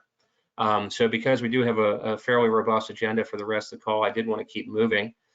We've gone through kind of the various public policy areas that Ifma works in, trying to remind people, why FM is an essential job function, our role that we play in, incorporating industry best practices into public sector buildings, reducing waste, improving performance, the role that FM continues to play in energy efficiency and reducing carbon footprint, what FM will look like in terms of transforming the workplaces of tomorrow.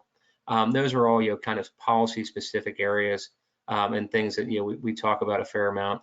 But the two big takeaways that we like to have for IFMA as an organization when we're working on Capitol Hill and really when we're working with any elected official or stakeholder group is we want them to know that IFMA is available as a resource, that IFMA is the largest professional association for facility managers, for FMs, it is a one-stop resource.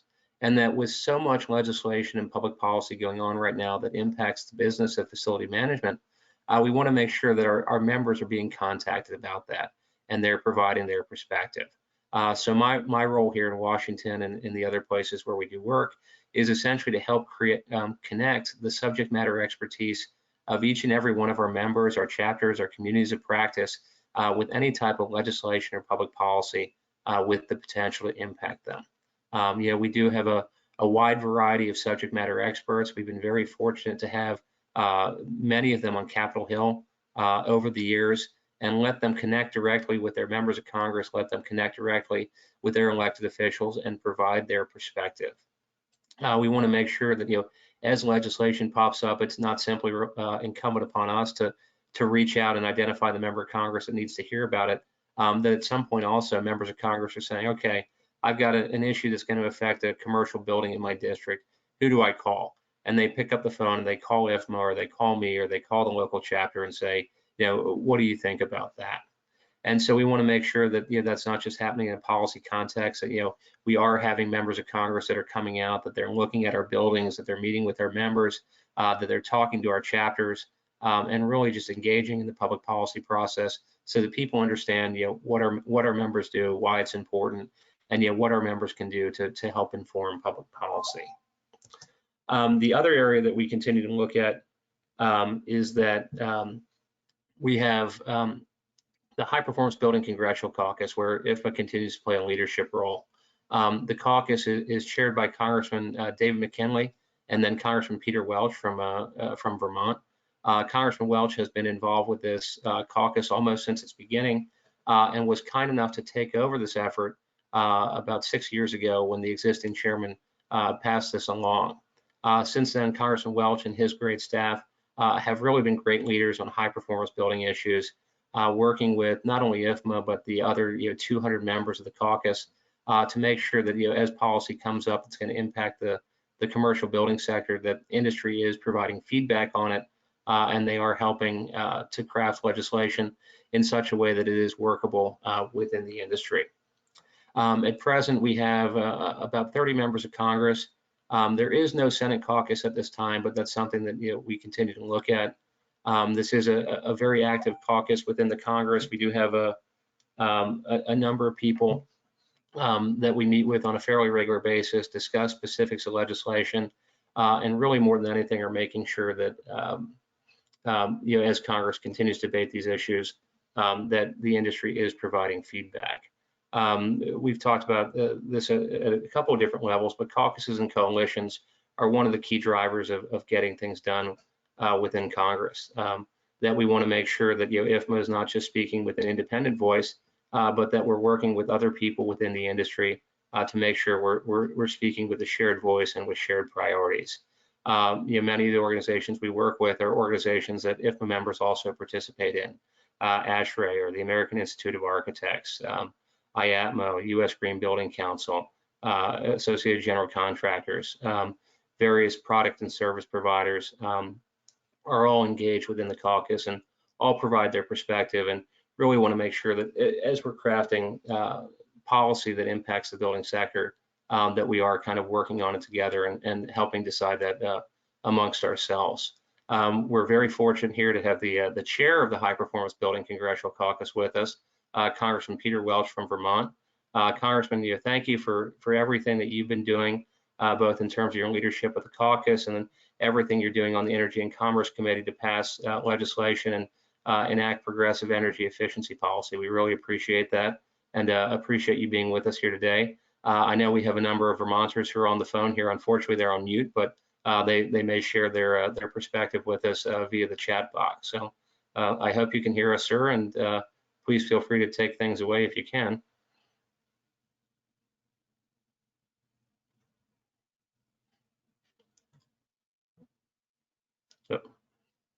So while we're waiting for Congressman Welch to join us, I think the mute button has been relatively hard to find for a number of people here.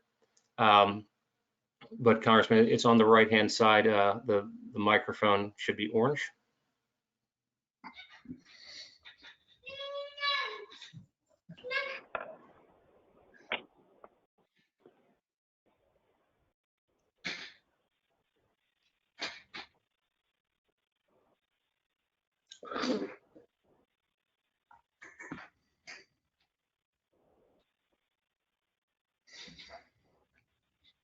So it's probably a good time to point out that the Energy and Commerce Committee that Congressman Welch sits on not only controls energy policy, but also impacts a lot of the buildings that affect technologies, including virtual platforms like GoToMeeting and Zoom.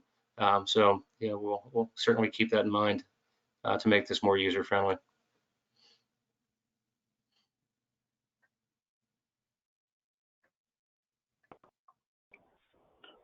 Mr. Welch, on the control panel, under where it says attendees, by your name, you just simply need to click the orange microphone button. You're currently muted.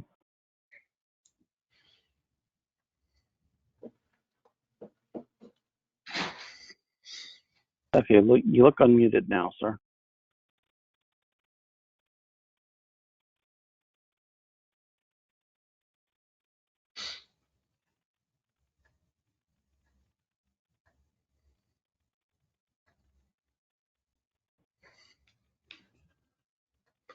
You just need to unpause your camera.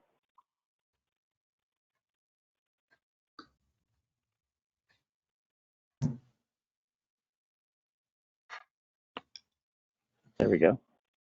All right, Hello, sir. We can see the Congressman. Can we hear him?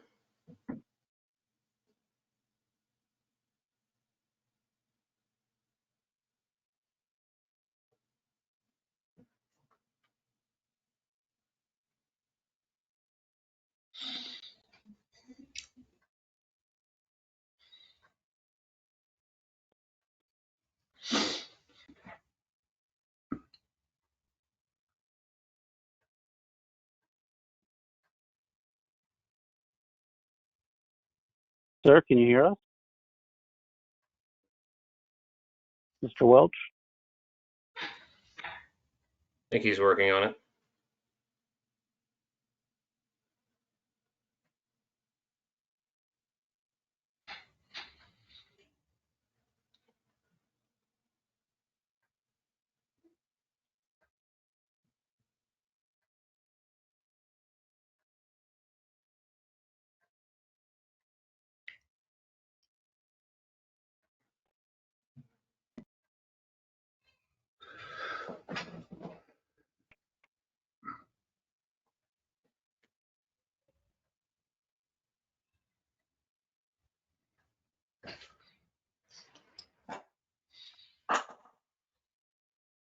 Thought I heard something.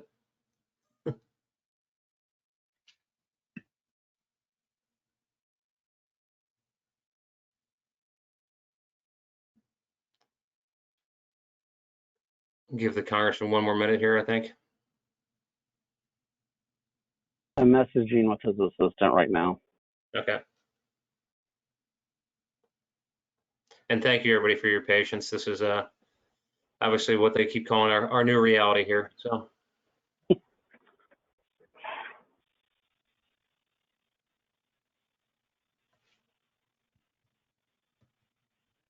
The joy of live TV.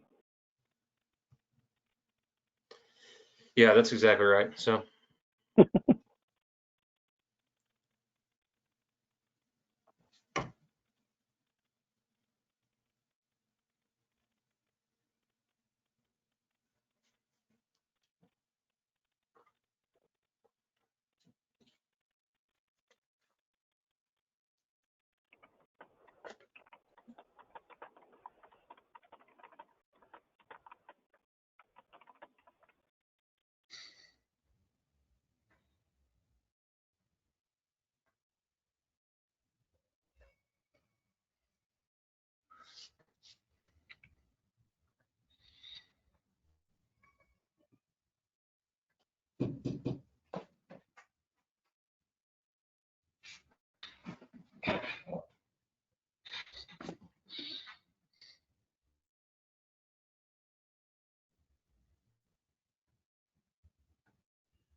Jim, while we're sitting here, did you want to provide any perspective on the role of caucuses within Congress? And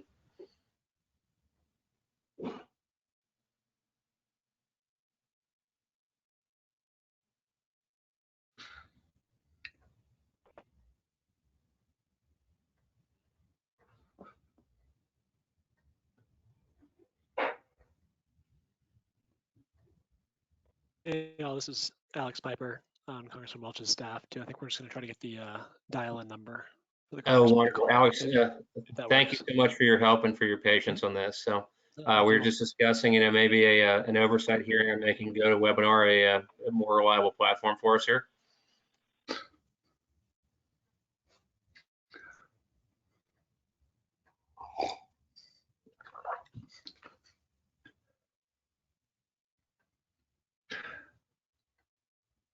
Just for everybody on the phone, Alex Piper is one of Congressman Welch's legislative assistants. He's the lead staff person for the High Performance Building Congressional Caucus and has been a tremendous resource for us in everything that we do, both with Congressman Welch and with the caucus. So he's really learned a lot about the building sector, about energy efficiency and commercial buildings in particular. And continues to be a great, not only resource for us, but also a problem solver, as we can tell here as he's working to resolve this issue also.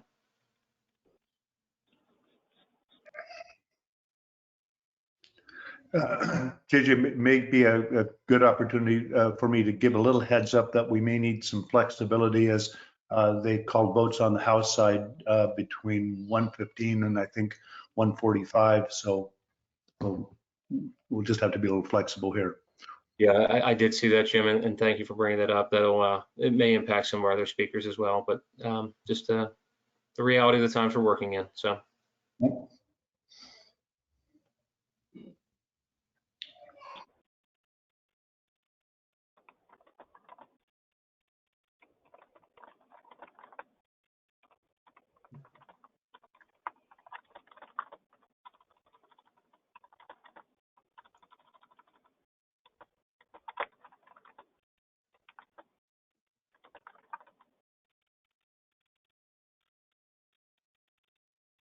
If you're trying to dial in by phone, if you open up the audio section on the control panel and click the phone bubble, it will populate the dial-in information. It's also in the speaker invite that you use to access the platform. Josh, can you just give them the actual pin too? Is that if possible?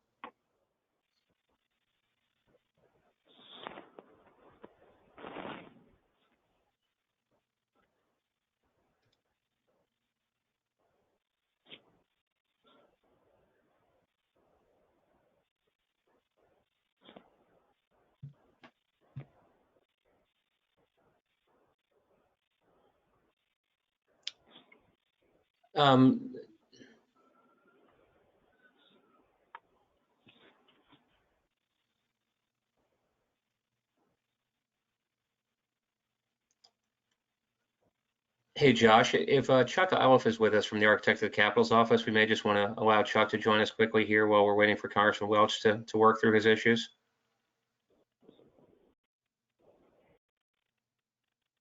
I just sent over the. Yep, Chuck, you can just unmute yourself.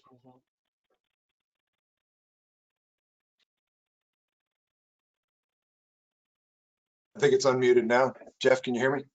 Yeah, we can hear you, Chuck. Do you mind just giving us a quick update as to what it's like to manage the Capitol complex in the midst of the pandemic here while we're waiting for Congressman Welch to work through his technical issues there? So you got a great picture of me in the background there. Thanks very much. So just want to point out that Chuck is the guy behind the scenes that gets everything done for Ifma when we're on Capitol Hill. So. In some cases, thank you for that lead in. Hey, good afternoon, everybody. Dean, Jeff, Jim, good to see you guys. Hope everybody's doing well. We've been actually quite busy up here on Capitol Hill. All our major construction projects have moved forward. So the Office of the Architect of the Capitol have been very busy throughout this pandemic timeframe in support of Congress and the Supreme Court.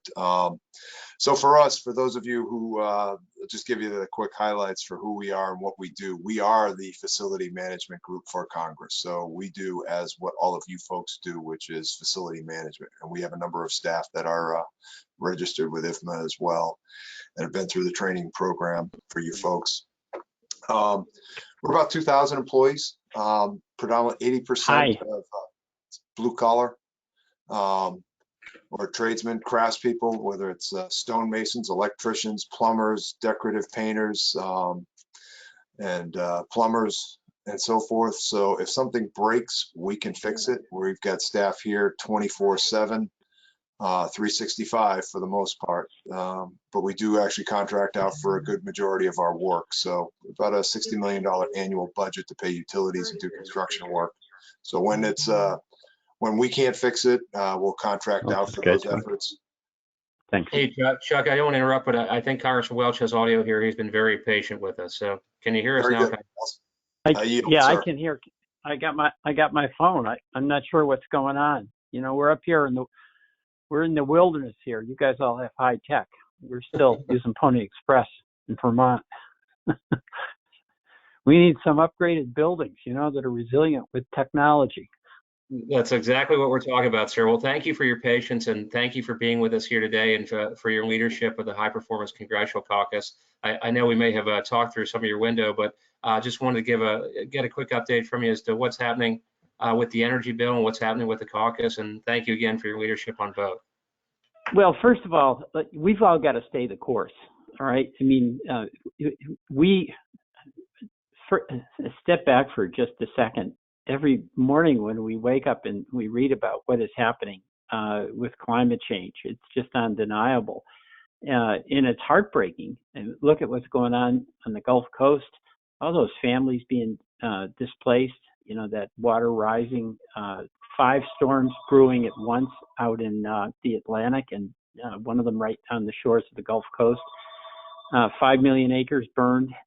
5 million acres burned in the West Coast. It's a drought. It's not a severe drought in the east, but you know, all of this is just creating enormous anxiety and expense and heartbreak for so many families. And just think about the challenges of when the storm leaves and the aftermath. You've got to go into these buildings that are totally destroyed. And I think that whole debate we've been having about the need to do something is it's in a way it's undeniable that we have to do something. And the question for us, for what the work that you do and for us in Congress, is finally to take definitive action that has the benefit of reducing carbon emissions, saving people money, but also building for resilience in the long term. So it used to be that Mr. McKinley and I were making the argument, you know, he's an engineer and has always built for the future. And we'd be making the argument about why that makes sense, why it's cost effective. But nature's making the argument for us right now. We just can't sustain this. So the notion that putting a little bit more investment into, let's say, a building today will be too much of an economic burden. I think that's dissolving when folks are looking at, wait, we've got to have buildings that can withstand what now has become a new normal, and that are very, very significant storms. So you get that. And, you know, we've gone, one of the frustrations I've always had when we've been arguing, David and I, about this, and Adam Kinzinger and I, and so many others, is some of my colleagues would resist the case we're making as though somehow we're arguing for, quote, a special interest, and disregarding the cost pressures that a lot of folks do face, including companies when they're making choices about how to build. Well, that's kind of dissolving for the reasons I mentioned. You can build for the near term, save a little money by not doing the resilience that is beneficial, and you can lose your entire investment, and then, or you can build for a longer term that takes into account the reality of what we're going to be facing until we hopefully change the dynamic with this changing weather. But the idea that we're just in a 1 or 2 year cycle obviously is completely wrong. And it's undeniable that we're just really in a pattern of significantly new weather events. So that's what I see as fundamentally different than when David and I started about this some time ago. You know, if you want to build a building that's going to last, it's got to be a high performance building. It's got to be able to deal with what the weather conditions are. And then, of course, it's always the case that, and we know this and you know it, that when you are doing things related to energy efficiency, it's incredibly good economic benefit for the local jobs, a lot of the artisan trades. You know, in my state in Vermont, we're having a challenge with keeping people here. But the people who are inclined to stay here that grow up here are lots of young people who go into some of these trades that are so much part of the work that you do. And that's another, I think, benefit that we're seeing, especially in rural America. In rural America, all of us are facing tough cost pressures, and it's not just cost, but it's lower incomes. Well, we start committing ourselves to policies where we actually can create good jobs and sustainable incomes. That's going to be good for us. So the case that we have, I feel stronger than ever about, and I think that the circumstances that the reality of the circumstances we're in are giving us a powerful argument ahead. Now, next week, you asked legislatively what's going to happen. As you know, you're asking that question at 50 days before the election. And it's all election talk all of the time. And what's happening in Congress is that basically we're doing a couple of things. One is there's this ongoing negotiation, so-called, about trying to get a new relief package passed. And that the HEROES Act, as you know, did have, and the infrastructure bill we passed did have a lot in there for resiliency. There was a recognition about the importance of that as a public policy. We're not going to get that out of the McConnell Senate. I don't see that. We may get something that is really, really important, and that's some aid to our states, to our small businesses and individuals. I don't expect realistically that we'll get that infrastructure bill that we passed. But here's what's important. It's a foundation for when we return next year. And obviously, a lot is going to be determined by the American people and what the outcome is in the Senate and what the outcome is in the presidency. But there's a foundation of legislation that when it comes to the performance contracting, when it comes to resilient buildings and construction, there's significant bipartisan support. And we're going to pass in the House an energy bill next soon, this week or next week. Will that get through the Senate? We'll see. There's a lot of support for it over there, so that might be one that squeaks through. But realistically, I see us as right now in a position where what we do is foundation for what can get done, hopefully next year. So I want to end by thanking you for staying the course. I mean, what you're doing makes sense. What you're doing creates jobs. What you're doing is good for the environment. What's got to be frustrating for you is what's frustrating for me. It's what's frustrating for the American people. We've got these practical ideas about what we can do, how we can do it. We've got the leadership in private industry that's committed to it and can get it done. It means jobs in my community and David McKinley's community. And what's holding us back? Well, it's just a question of getting past this kind of crazy argument we're having about climate change and look at why it makes sense to do whatever position you take on climate change. I mean, let's have buildings that stand for generations rather than for months or a few years until the next big storm. Let's have building policies that promote quality and create good, lasting jobs. So I'm all in, as challenging as it is, especially with COVID. David and I and Adam Kinzinger and many on my side of the aisle and their side, we are all in, and we really appreciate how you sustain your commitment to this in very, very tough times. Thank you. Congressman, thank you as always for your time, and thank you for your patience and for your continued leadership of the High Performance Building Caucus. Just one question, if we can, before we let you go. If you could get one thing out of the House and out of the Senate in terms of energy policy this year, what would your top priority be? Well, don't make me pick. You know, you're picking among our children, but I really, David and I have been working on energy saving performance contracts forever. I like that, but I like the Homes Act. I like our building standards. I mean, these are all of a piece. And a part of the challenge we have is that in Congress, there's this abstract conflict about what's the role of government. Well, whether you're liberal or conservative, where you do need a governmental entity to make policies that then the private and public sector have to adhere to, doesn't it make sense to make policies that promote good outcomes?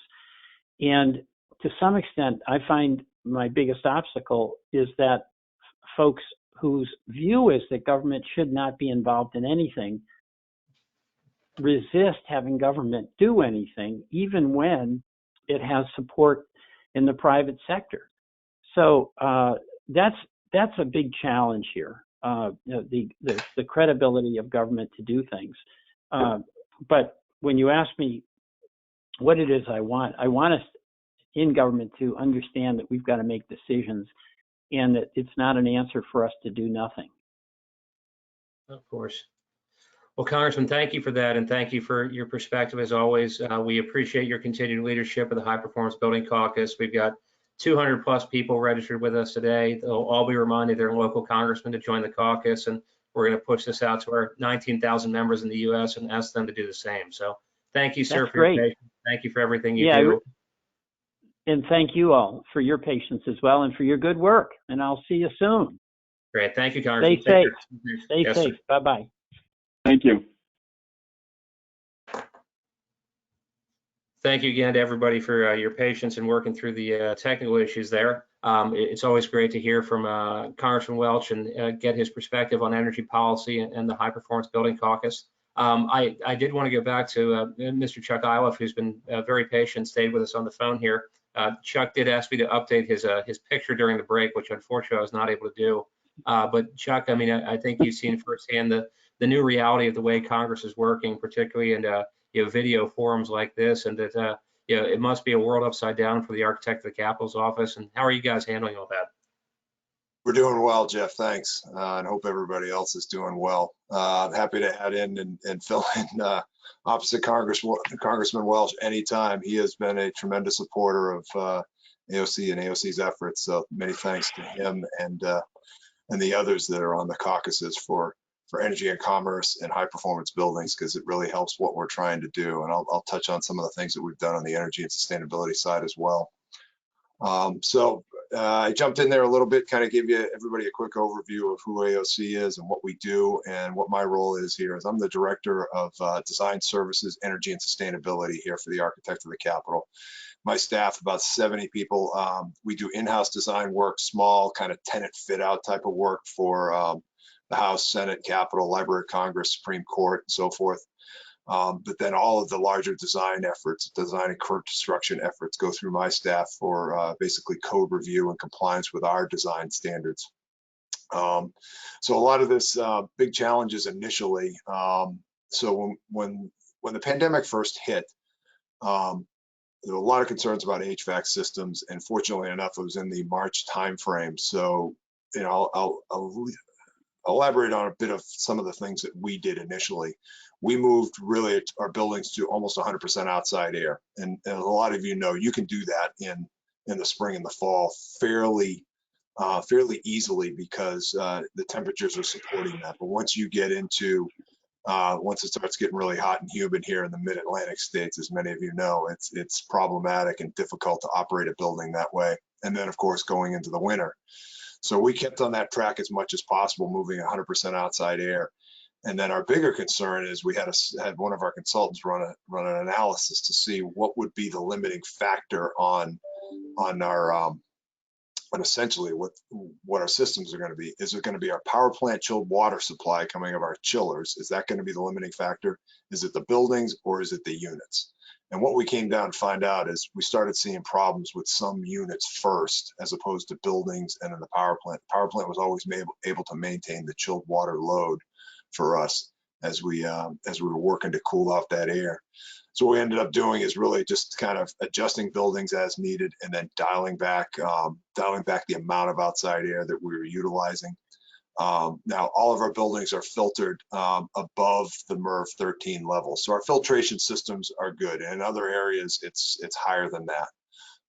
So we've got good filtration. In a lot of cases, some could argue that the air inside the building is better than what's in the outside the building in that same vicinity. So with us, we just kind of dialed back and went with as much outside air as we could to continue to operate. There's less people in our buildings, clearly, because of what's going on. We went to a max telework platform, so our email volume and traffic and virtual meetings doubled, quadrupled, and so we've been actually very, very busy.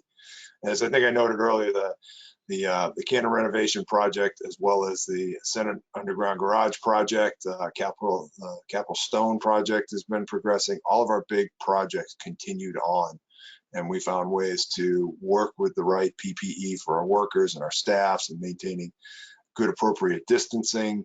And we're able to keep those moving without, I mean, we had some challenges and some complications, as I'm sure a lot of you can imagine, but we have been able to work through it fairly successfully to keep these projects going, and that's a big plus up for us.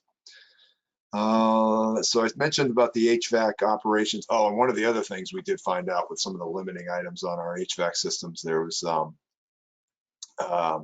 we did find that we were getting some duct sweating issues as well as things started getting more humid, and there was dripping on drywall, and can't have that because then it raises mold concerns. But so we just really had to kind of monitor each and every system and stay in close contact with our HVAC staff and continue to monitor that.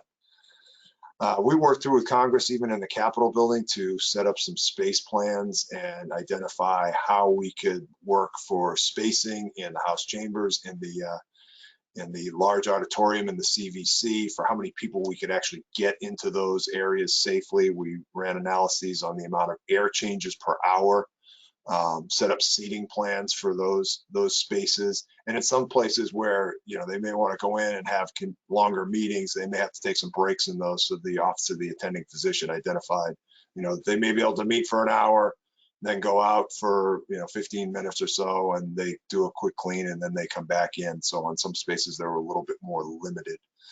So we did a lot of that work. Some of the other things, you know, we've got some walled offices, but a lot of our spaces are cubicle based. Jeff, I shot over a couple photos. I don't know if it's worthwhile to pull those up, but with what we're doing with our own in-house forces is on tops of our cubicles, we're going up and basically putting up some plywood, some wood supports and frosted plexiglass, and raising those partition walls up to, you know, about 18 inches below the ceiling height, so we're not adversely impacting lighting, HVAC, or the sprinklers.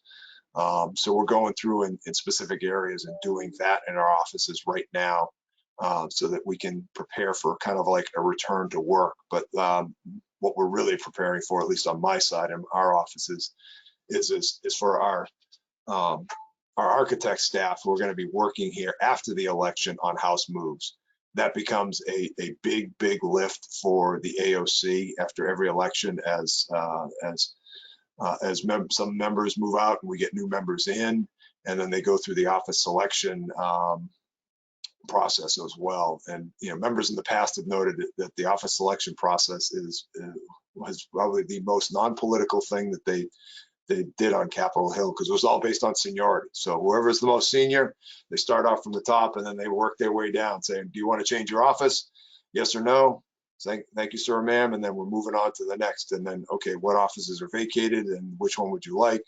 And a lot of it, I think, is based on size, space, and then certainly views of the Capitol as well, and in that background. So, you know, our house superintendent staff works through that. Some of you have met, and we've been on tours through the Rayburn buildings and also the Capitol building. So we first do that for the House, certainly more members there, and then that process moves quicker. The Senate, we start working on about in January to help support them in their moves.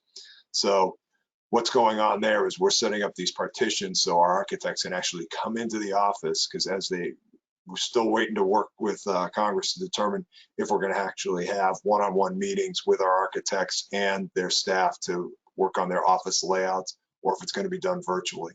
So we're planning to have our architects in our offices on their computers, and then work that process. And we've done some trials as well so that we can actually meet virtually with members, and then they can basically select their office furniture and choose their layouts in their new spaces, and then work with our interior designers on picking or working through the selection on window coverings and carpet selections and those sorts of things.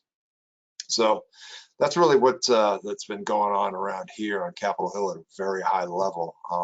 Jeff, you guys specific questions for me, or if other folks have? That was a perfect update. Is that we really just want to get a flavor for what it's been like, you know, at the Capitol complex. You know, obviously Congress continues to work, but like the rest of us, finding new ways to work as well. So as always, Chuck, we appreciate you spending time with us. We appreciate your continued support for Ifma.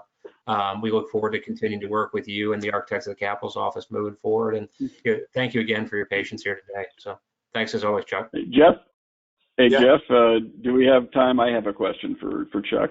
We're actually a little tight on time. If I could connect you with Chuck offline, that'd be great. Okay. Well, good to see you again, Chuck. Thank you again for joining us today. Yep, and I'll throw in one last plug for you on the energy side there, Jeff. We did actually crack 50% energy savings in comparison to our 2003 baseline. Wow, So congratulations. That's total remarkable. energy consumption here on Capitol Hill by 50% in comparison to 2003. That is fantastic. We'll do our best to remind everybody we talked to about that as well. So thank you, Chuck. All right. Hey, thanks, guys. Be safe. Take care. Thank you. Well, thank you again for everybody for your patience during that, and thank you to Chuck in particular for his flexibility there. As we've heard, there's a lot going on Capitol Hill, both from a legislative perspective, but also from a facilities perspective as well. And we're thrilled that we can be part of both conversations at the same time.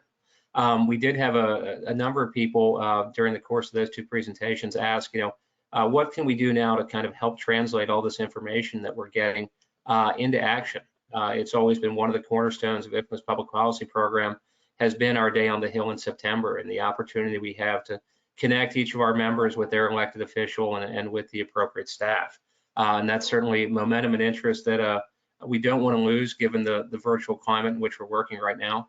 And so there are ways for those of you on the phone and our chapters who will listen later to get involved in our public policy program. And the first of those is to participate in our monthly Government Affairs Committee meetings. Those take place, I think it's the third Friday of each month, and Dean can correct me on that if I need to, but we do have one coming up this Friday. And for anyone interested, please send out an email and ask me for the login information, and we'd be thrilled to have you attend. Second big thing that our members can do is attend advocacy.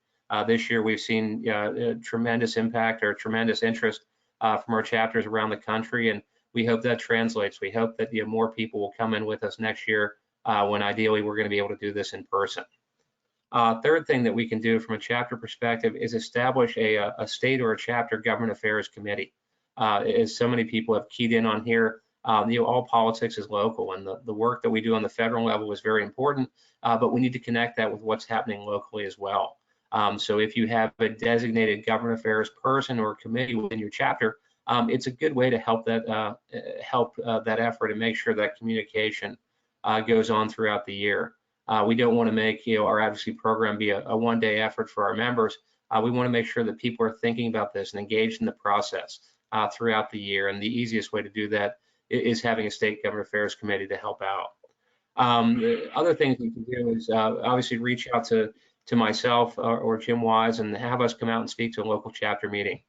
There are a number of chapters I know on the phone that have had us out over the years, and we love to be able to connect with people in person and really do a deep dive into what's happening and how the chapter itself can get engaged. So please use Jim and I as a resource and let us know what we can do to be helpful to help your chapter move forward with your Government Affairs Committee program. In a related note, you can also reach out to your local representative or representatives and ask them to come to speak to a chapter event. It's a great opportunity for them because they love to connect with their people in their district, but they also like to talk about all the things that they're working on, particularly the members of Congress that we work closely with here in Washington that are working on legislation that impacts the built environment or has an impact on FM.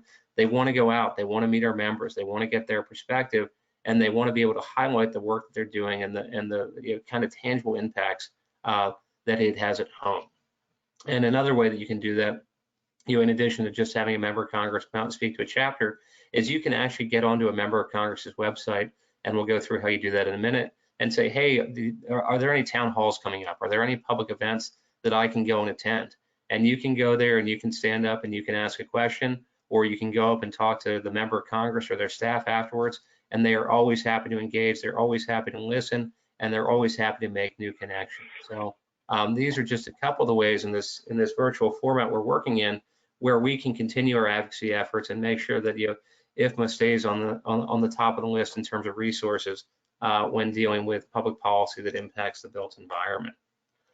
The other thing that you can do is advocacy is possible from a virtual perspective. The House of Representatives went online many years ago with a lot of virtual advocacy and virtual outreach tools that are available for our members to utilize right now. Just because we can't have in-person meetings this afternoon doesn't mean that you can't reach out individually to your member of Congress and say, hey, I'm a facility manager, I'm a member of IFMA, I'm here to help, or hey, I want you to join the High Performance Building Congressional Caucus. And so in order to do that, go on to house.gov.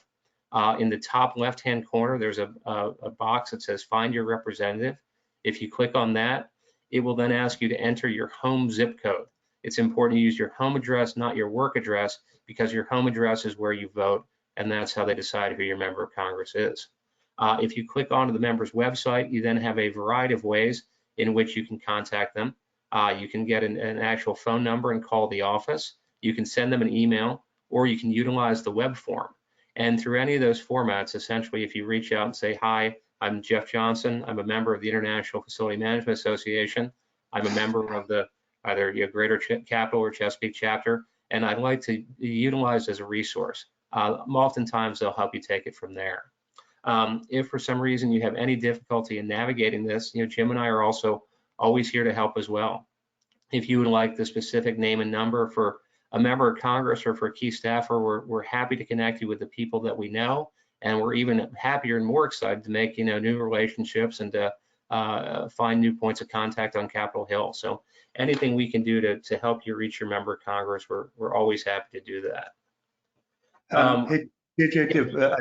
Yeah, I just wanted to give you a little heads up. I think Congresswoman Davids, because of the votes, may be calling in a little bit early, so I just wanted to give you a little heads up. Okay, as soon as Congresswoman Davids is on, we will certainly go to her, and we appreciate her joining us and her flexibility as always. Right. So just real quickly, so if we do reach out to a member of Congress's office, these are some of the suggested themes that we would encourage our members to talk about when they're reaching out. First of all, a fairly generic introduction to what is facility management. Give an overview of what the profession looks like. Talk about what are the impacts of facility management. So many members of Congress think that a building is just design and construction. They really don't think about the operational aspects of a building, even though it's about 85% of the cost and has a tremendous impact, not only on the human productivity, but also the carbon footprint and the energy efficiency. So we want to make sure members of Congress are thinking about that. And more than anything, we want them to know that Ifma is available as a resource, that we're the world's largest and most widely recognized professional association, that we are here to help them. And whether it's from a national perspective through the efforts that Jim and I have undertaken here in Washington, or whether it's a local effort by engaging with the chapter, we really want to make sure that they know that we're here, that if they pick up the phone or send an email, that we can be responsive to them. If you want to talk about specific policy issues, and these are some of the things that we kind of talked about at the high level earlier, can talk about FM as an essential service and what it's like to run a building now as we're responding to the COVID-19 pandemic. To remind them that buildings do not run themselves, and that hospitals and healthcare facilities, food distribution warehouses, they all require effective facility management.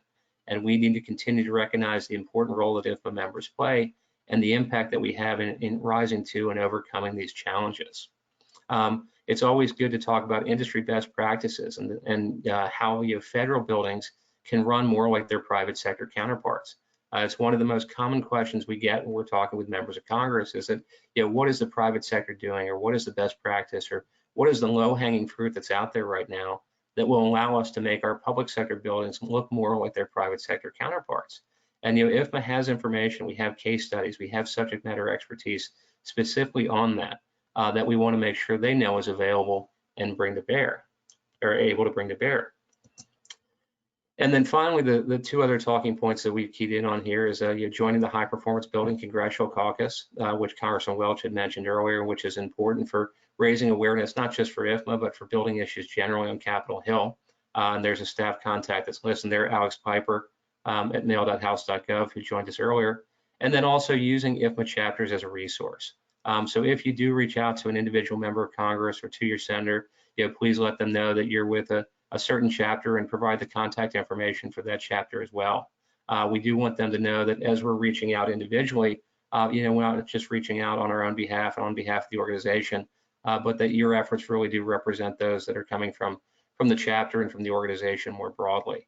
We have significant power individually, but when you multiply that by the number of members we have, the impact just becomes that much more profound. And we want to make sure that we're capturing all of that as well.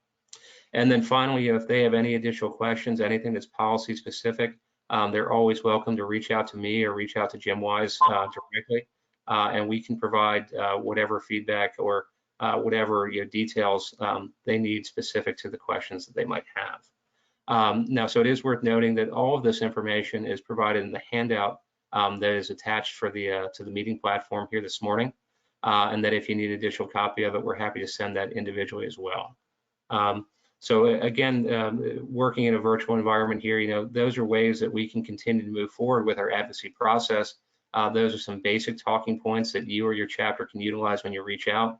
And we've kind of gone through the mechanics of how you identify your member of Congress or senator and what you can do to help move this forward. So Jim, do we know if we have Congresswoman Davids on the line? don't know if we do just yet. I can, Okay. let me double check. Not yet. Not yet? Okay. Not a problem at all. And this was a fair amount of information that we went through fairly quickly. I know a number of our Ifma advocates who have been in for Advocacy Day, year in, year out, understand the importance of this type of outreach.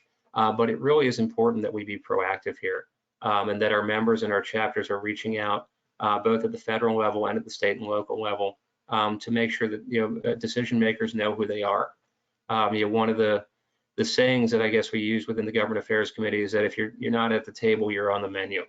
And that's something that Mark Lucidillo, who was our first Government Affairs Committee chairman, had coined. And I mean, it's rather simplistic, but it's also profound. And it's absolutely true, is that, if IFMA and the FM profession are not represented during a lot of these high-level conversations, chances are we or the profession could be adversely impacted by those discussions. I've been in any number of conversations where the FM isn't always present during the conversation, but they are always the first to get the blame. And so we want to make sure that from a legislative perspective, that isn't happening. And that, if a building doesn't run properly, or if a policy doesn't work out, or if certain savings aren't attained, it's not because the FM wasn't part of the conversation. And so at the end of the day, that's the best thing that we can do, is we can, show up, that we can, provide information and work to the best of our abilities to make sure that, we're working against these shared goals and delivering results. Dean, you've been involved in this process for many, many years, both on a national level and on a state and local level. Do you have a perspective or anything you'd like to share there? Well, certainly, I remember many years ago, my first trip to Washington, to attend Advocacy Day. And it was initially a little bit intimidating, to walk through the halls of Congress. And as you're walking down the hall, you're seeing all these faces that you see on TV on a regular basis, walking by you, and the names on the doors. And it's a very impressive, to walk through the halls of Congress. And we went to the Supreme Court was another tour that we did. So, the first time around, it can be a little bit overwhelming. But, the key is to really just, take it all in, be part of the process. You just said it, the simple term of if you're not at the table, you're on the menu, really does apply. And the whole point is learning how to be at the table. You can do it at the federal level if that's your interest. But we have far more members, that work at a local level. And I think there's a lot more opportunity, I think, to have an impact within your own community. What can you do to advance the energy efficiency of your community? A lot of municipalities are passing things like, energy benchmarking ordinances and things like that. What does that do for your community? How do you help shape that legislation as well, so that it becomes a practical matter to live with and to enforce? And then, like I said, getting involved with workforce development, helping people within your own community, join the profession and become, the future of FM. Some of us are closer to retirement than anything else. So, I'm trying to figure out, who's going to replace me in these roles coming forward. And we have a lot of people that are, in those leadership ranks, but we still got to develop that next generation. So, that's sort of my perspective on it. Go attend Advocacy Day if we can get back to, going in person. Try to get there, get inspired, and then take that back home with you and see what you can do with it locally. Thank you, Dean, and that's a great point. Only other plug I would put in there is also participate in the Government Affairs Committee, just because it's a more regular update and more constant source of information. So, and the only other thing that I would add to that, and this is something that Congressman Welch had mentioned during his remarks, is that these are big issues. Whether it's climate change, whether it's energy efficiency, whether it's infrastructure, workforce development. I mean, these are issues that really will define this time in history. And that, IFMA as an organization and FMs as individuals have an opportunity to not only to be part of those conversations, but also to help shape the direction that we go in as a country and make sure that we really are making sound decisions. And it's, one of the benefits, one of the many benefits of IFMA being a global organization is that we do have that global perspective. And we can look and see, how does energy efficiency policy in the US shape up versus in Europe or in Asia? And, what are the best practices from overseas that we can utilize here? And, what are some of the things that we may be doing well in the US that might be best shared with our friends in other markets? Is that, we really are, as FMs, looking for best practices and looking for shared solutions. And, public policy can certainly be one of those things. So we want to make sure that we don't lose track of that.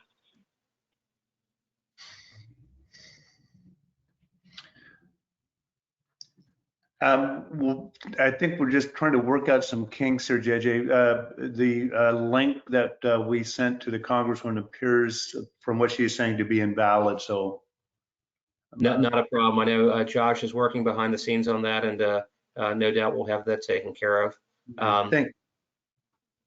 But yeah, Jim, we always appreciate your perspective on these things. You having been involved in public policy and government affairs for so many years. I mean, this is one of those times, again, it seems like climate change and efficiency, where it really would not only benefit the organization to be involved, but where I think we can have a significant impact. I would maybe offer one observation and go back to a previous slide, and that is the opportunity to provide an invitation to an elected official, be it at a state level, be it at a county level, be it at a congressional level, to a local chapter meeting is so critically important. It is a way for us to provide that educational opportunity for a policymaker when the pressures of time and agendas are eased a great deal. Even offering that opportunity to somebody at a county supervisorial level or a mayoral level, if you will, it becomes a little bit of, using a sports metaphor, the AAA opportunity before we get into a national policy debate at the congressional level. So I really would emphasize that elements of the slides that JJ provided. These are critically important and valuable opportunities to have discussions about the role and the extent and the reach of FM for policymakers at every level. By the time they get to DC, it makes the job an awful lot easier because a lot of the groundwork has already been laid. Yeah, and Jim, you actually make a great point. This is something that Dean had mentioned as well. Is that oftentimes people can be intimidated by the legislative process. They say, "Oh, I'm not political," or "I'm not a lawyer. I really just have no idea what Congress does or how it works." And that really shouldn't be the impact. Is that at the end of the day, you as a constituent, you as a voter, are the one these elected officials work for, and they really do want to hear from you, and they want you to be part of the process.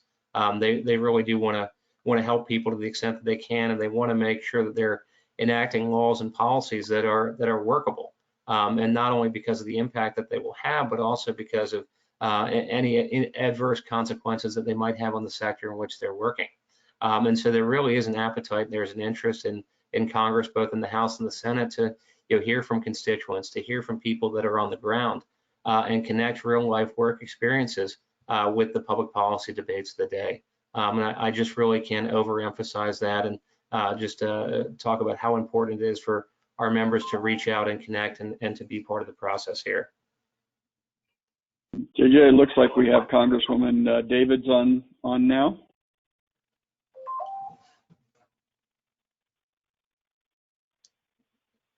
Okay, it could be Congressman Pullman as well. So yes, both. Ms. Davids. Yep, you're unmuted. I don't know if you all can see me. Oh, there we are. We can't see you, but we can hear you. Thank you for There joining you us. go. Hello. Wonderful. Well, we Just have hope that- Congresswoman Sharice Davids from Kansas joining us now. Looks like they're calling votes, so I'll turn it over to the Congresswoman real quick here. Yeah, well, first of all, so I was going to spend a little bit of time talking about my background and a couple of other things, but the Wikipedia page is mostly accurate. So I would say we can, you know, I was raised by a single mom who served in the Army, but I'm really glad that I got a chance to hop on and hear the last couple of minutes of your presentation. And Jim, I was glad when you said you wanted to go back and highlight one of the slides about getting your electeds engaged and involved and inviting them to events and that sort of thing, because I actually feel like one of the most impactful things is when I get the chance to attend an event or have a meeting with folks who are working, you know, boots on the ground and actually feeling the effects of some of the policy that I end up voting on or encouraging, or sometimes we're pushing back against things. But yeah, so I'm really glad I got a chance to hear that, because I had noticed that slide when I was going through the materials earlier, and just appreciated it. So I wanted to, the camera's all weird here. I think we're all used to that now. I'm just waiting for a small child to run behind me. So I guess one of the things that I'll touch on, because you know the timing of everything, is that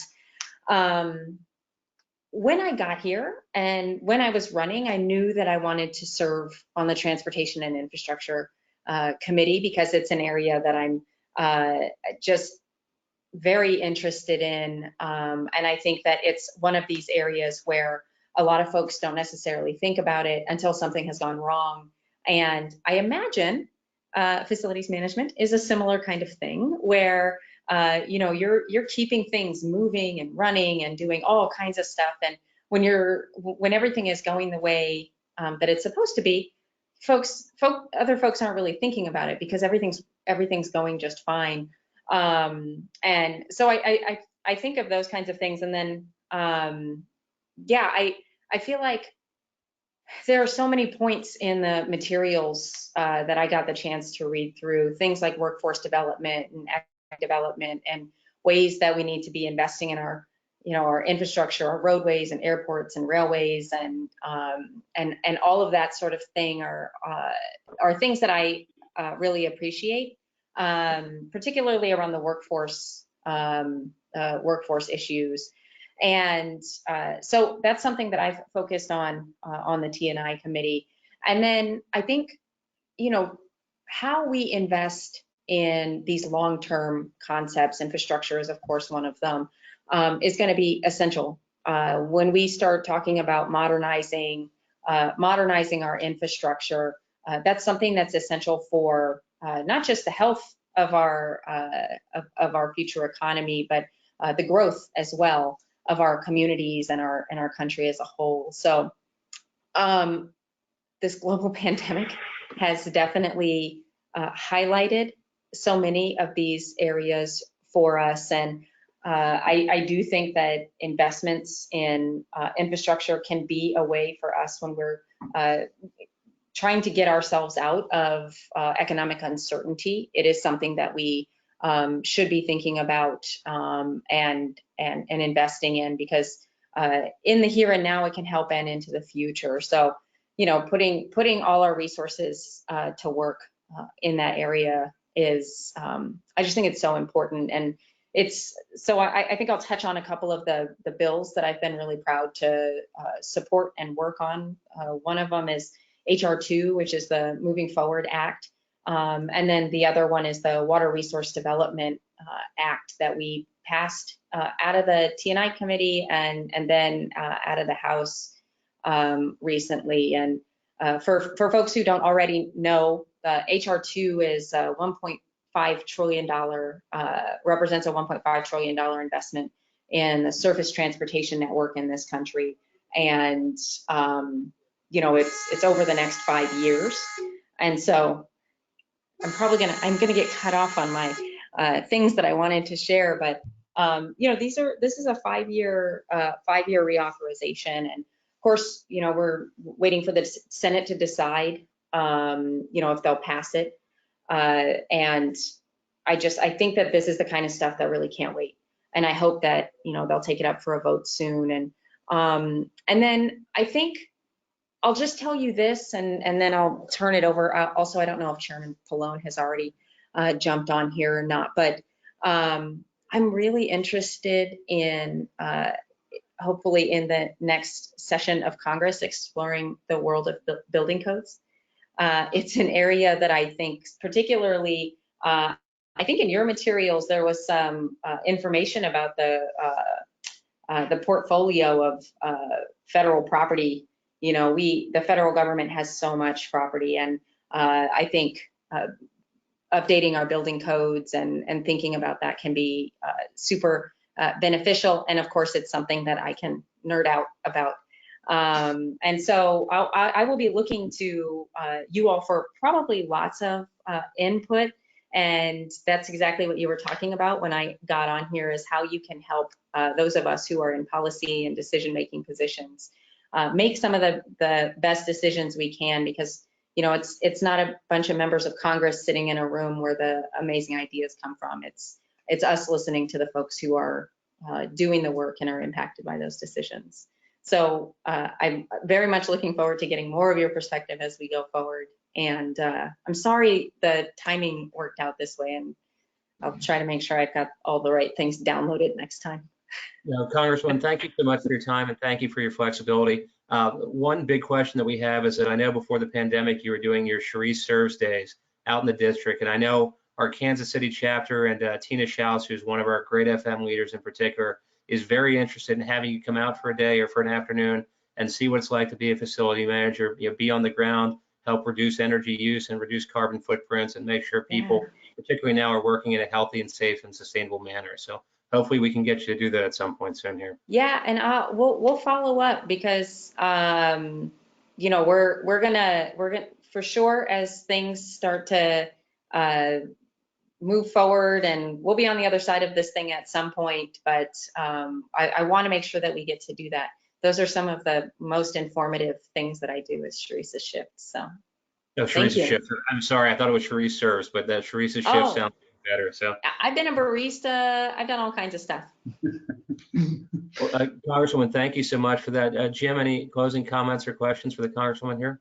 No, Congressman, as always, thank you so much for all you're doing and for making time out of your crazy schedule for us today. I really appreciate it. I just want to say one thing for all of you that are participating here. The Congresswoman is one of 2 Native American women ever elected and serving in the House. So it's a real pleasure to have you here, Congresswoman. Thank you so much, and it's good to see you. Thank you all, and I'm so glad to, thank you for inviting me, and for your patience with my technical difficulties I was having. Looks like the chairman's here. Yep, and for all technical questions with the internet, we have the chairman of the House Energy and Commerce Committee, from New Jersey, joining us here today. And so we're fortunate to have him. Congressman, thank you so much. Appreciate it. Thank you so much. Good to see you all, and we'll talk to you later. Thank you. Take care. Hi, Jeff and Jim and Dean. How are you guys all doing? Thank you, Jim. How you doing, Jim? I'm great, Mr. Chairman. How are you? Thank you for joining us today, Mr. Chairman. Sure. We have a vote. Good to see you again, Congressman. I don't have to leave yet.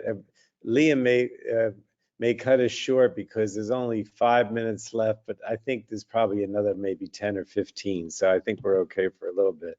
Anyway, go ahead, Jeff. I didn't mean to interrupt. I think you wanted to say something. No, thank you, Mr. Chairman. We appreciate your time, and particularly running from between this and the many votes you have scheduled. So we've got facility managers from all over the country, many of whom are in New Jersey, calling in today that want to know what's happening in Congress, particularly with regards to an energy bill. So I'll let you talk for as long as you're able, sir. Well, thanks. And I want to thank all of you from the International Facility Management Association, for leading these sessions. And, obviously my priorities are, I think, very similar to yours. Obviously, we have to crush this pandemic. and in the course of that, protect essential workers. And then also we have to rebuild our infrastructure, which of course the House, the House passed the HEROES Act, which is our latest response to the COVID crisis.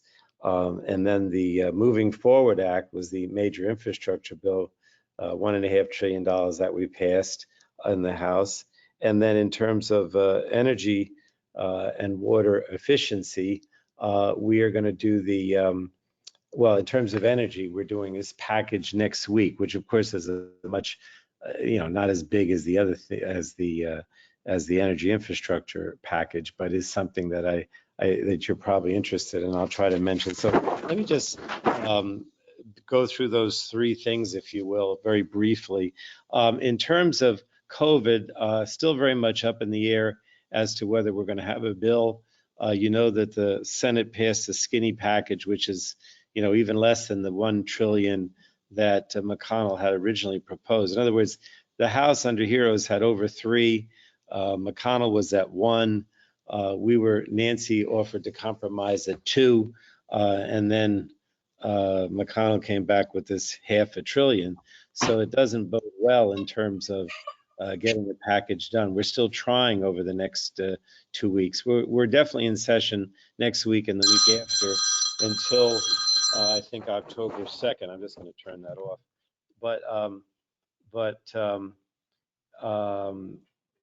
I don't think the prospects are too good of having a COVID package between now and then, although we're still trying. I mean, it's still possible, but if I had to bet today, I would say it's not likely.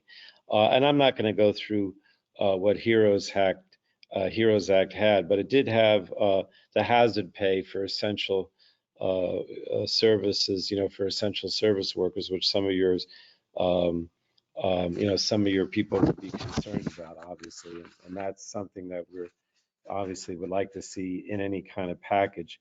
The Moving Forward Act, I guess I was always assuming, because both President Trump and Hillary Clinton, going back to 2016, said they wanted $1 trillion infrastructure package, that would be the easiest thing for us to do in the Congress in this session. But it doesn't turn out to be that way, I think primarily because of opposition from McConnell. I think the president would do it, but he's not going to push McConnell to do it. And so we set forward this $1.5 trillion Moving Forward Act in July, passed in the House. If you ask me, is it likely that that happens this session? I don't think so.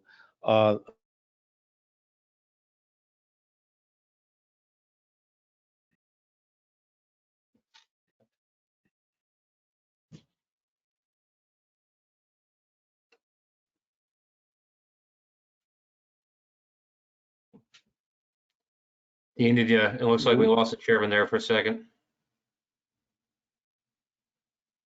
Hopefully he'll come back on in just a second.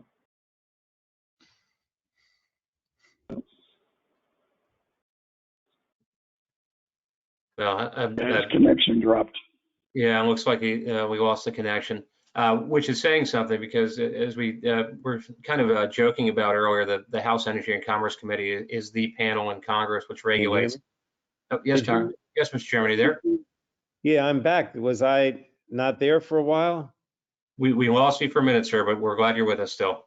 What did you not hear? Where did I leave off, Jim? Where did I leave off? Surprise us. What?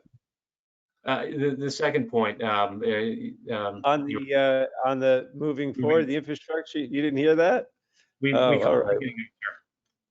All right, well, let me just kind of briefly review. So because both Clinton and Trump 4 years ago said they wanted to do $1 trillion infrastructure bill, I thought personally that in this Congress we'd have a good shot at it, but it didn't turn out to be.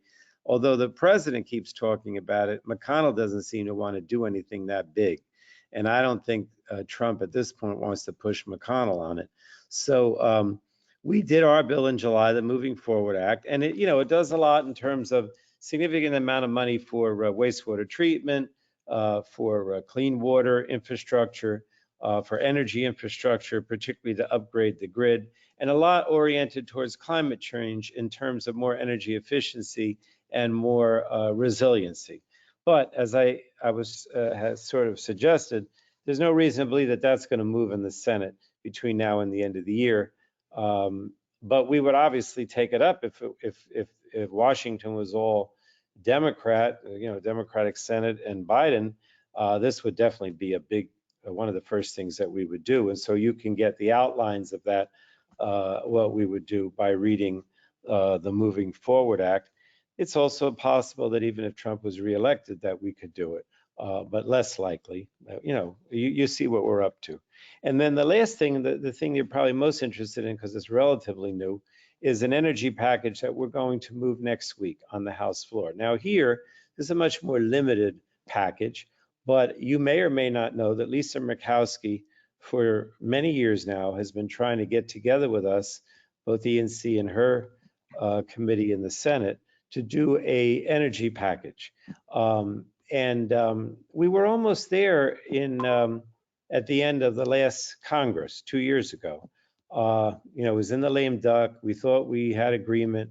Don't need to get into offend anybody as to why it didn't happen, but it didn't. But she's still at it, right? So this is something that could very easily, well, I shouldn't say anything's easy around here because nothing's easy, right? But it's something that's possible. In other words, that if we pass this next week, which we will, that we would then immediately go meet with Lisa and the people on their Senate committee and see if we can work something out between now and the lame duck that would actually pass both houses and be signed into law. So, mildly hopeful, and believe me, she's going to push for it because she's been doing it for a long time, and we have a good relationship. But anyway, in terms of what that's about, I mean, basically, it's a down payment to modernize the energy infrastructure, buildings, vehicles. A lot of it is, again, climate change oriented. So it has investments in technology for clean energy. It sets new energy efficient standards for buildings, grants to local communities for more efficient schools and municipal buildings. It kind of jumpstarts manufacturing for clean energy products and technologies as well. But again, this is not the kind of thing that would be in the infrastructure. I mean, it's not on that level as an infrastructure project. So I'll leave it at that. And, ask me any questions you might have. I don't think I have to go yet, Liam, right? So Jim or the others, if you want to ask some questions, go ahead. I don't know if that's what you planned. Mr. Chairman, thank you as always for your time. That was a wonderful overview, and we certainly appreciate it. I'll ask you the same question I asked Congressman Welch. Your top priority in the energy bill to not only get passed out of the House, but have signed into law this year, what would it be?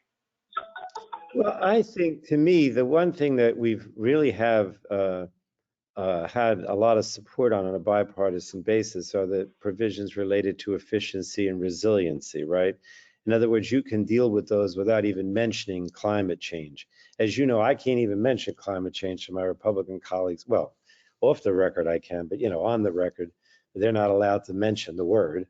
And so, but they're very supportive of the efficiency and resiliency provisions. So, that would be the main thing. But again, I'm pretty open to this thing, and we're going to have to work with Lisa, and being from Alaska and have a very much different point of view about energy issues than I do, we'll see what we can come to agreement on. But I don't think she would have a problem with the efficiency or resiliency provisions. And thank you for that, Mr. Chairman. That's a great summary. Jeff, what happened to you? Did I lose you again? Can you hear me now, sir? We're still here. Yeah. Looks like his video froze again. Mr. Chairman, just let us know if you can hear us again, sir.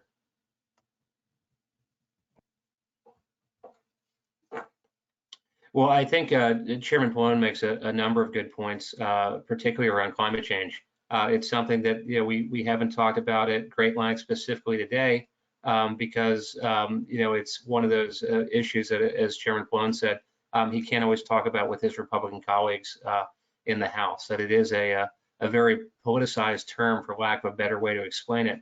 And you can talk about climate change, as he was saying, without talking about climate change. You could talk about resiliency, and you could talk about national security, and you could talk about disaster preparedness. But for some reason, when the term climate change pops up, Can you guys hear me? What did you hear? Did you hear anything I said?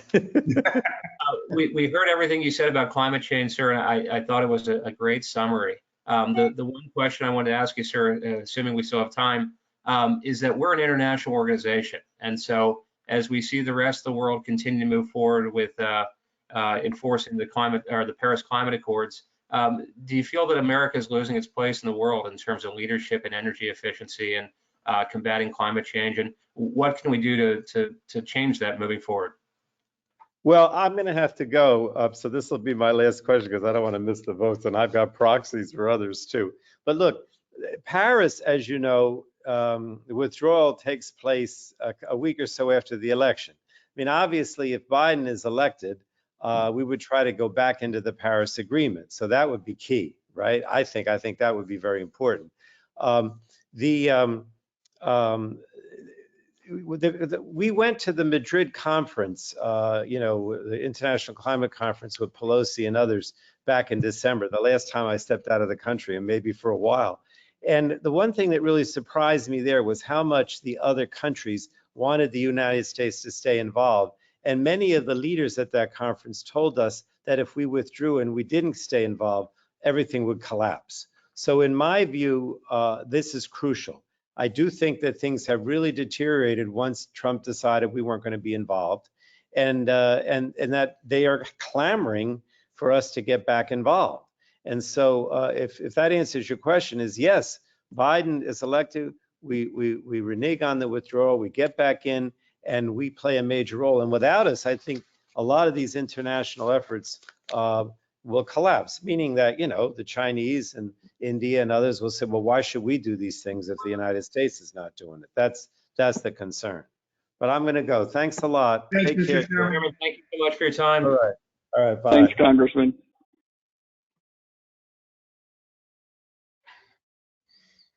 Wonderful. Those were two great presentations and two great speakers. I think it gives us an insight as to one, that Congress continues to work and in fact is very busy. If anyone heard the bells in the background and was curious if Dean or Jim and I were trying to signal a speaker it was time to speak or to stop speaking, no, that was not it. Those are the bells they still use to communicate with members of Congress in the Capitol and in the House and Senate office buildings. And so when they have a certain number of bells go off, it means it is time for a vote.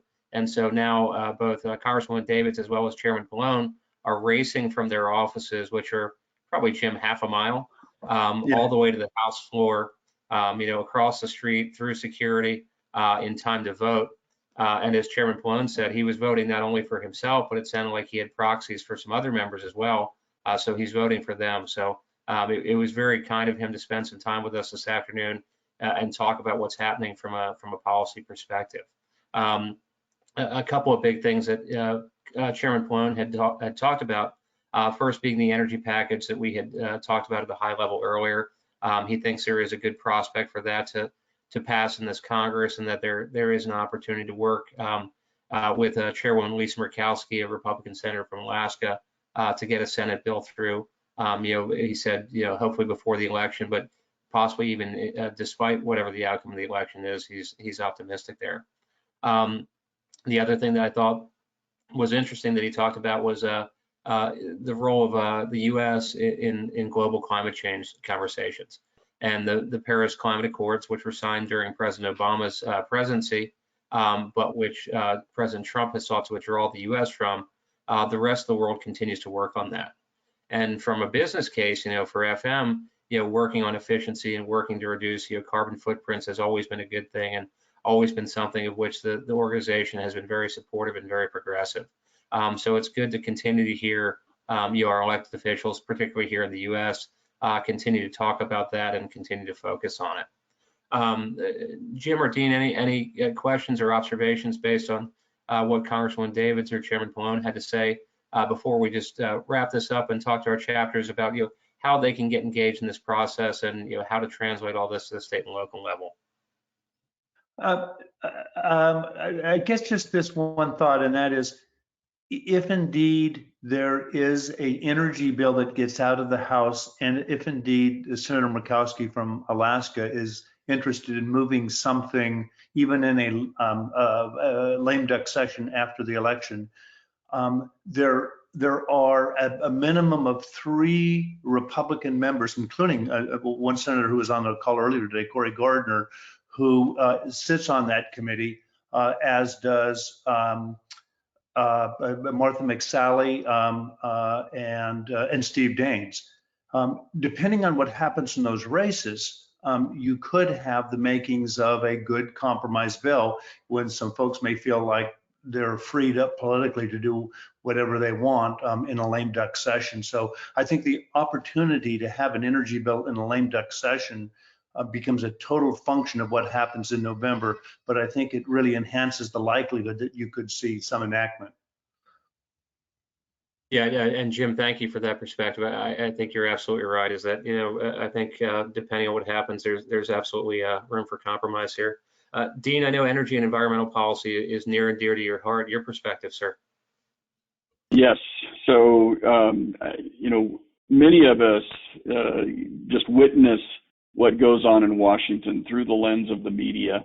And of course, that isn't always, we see more opinion pieces today than true news reporting. So you're reading opinions. I find it enlightening and interesting to hear, people like Congressman Pallone and Davids, and their perspectives, because you get to see how the sausage is made.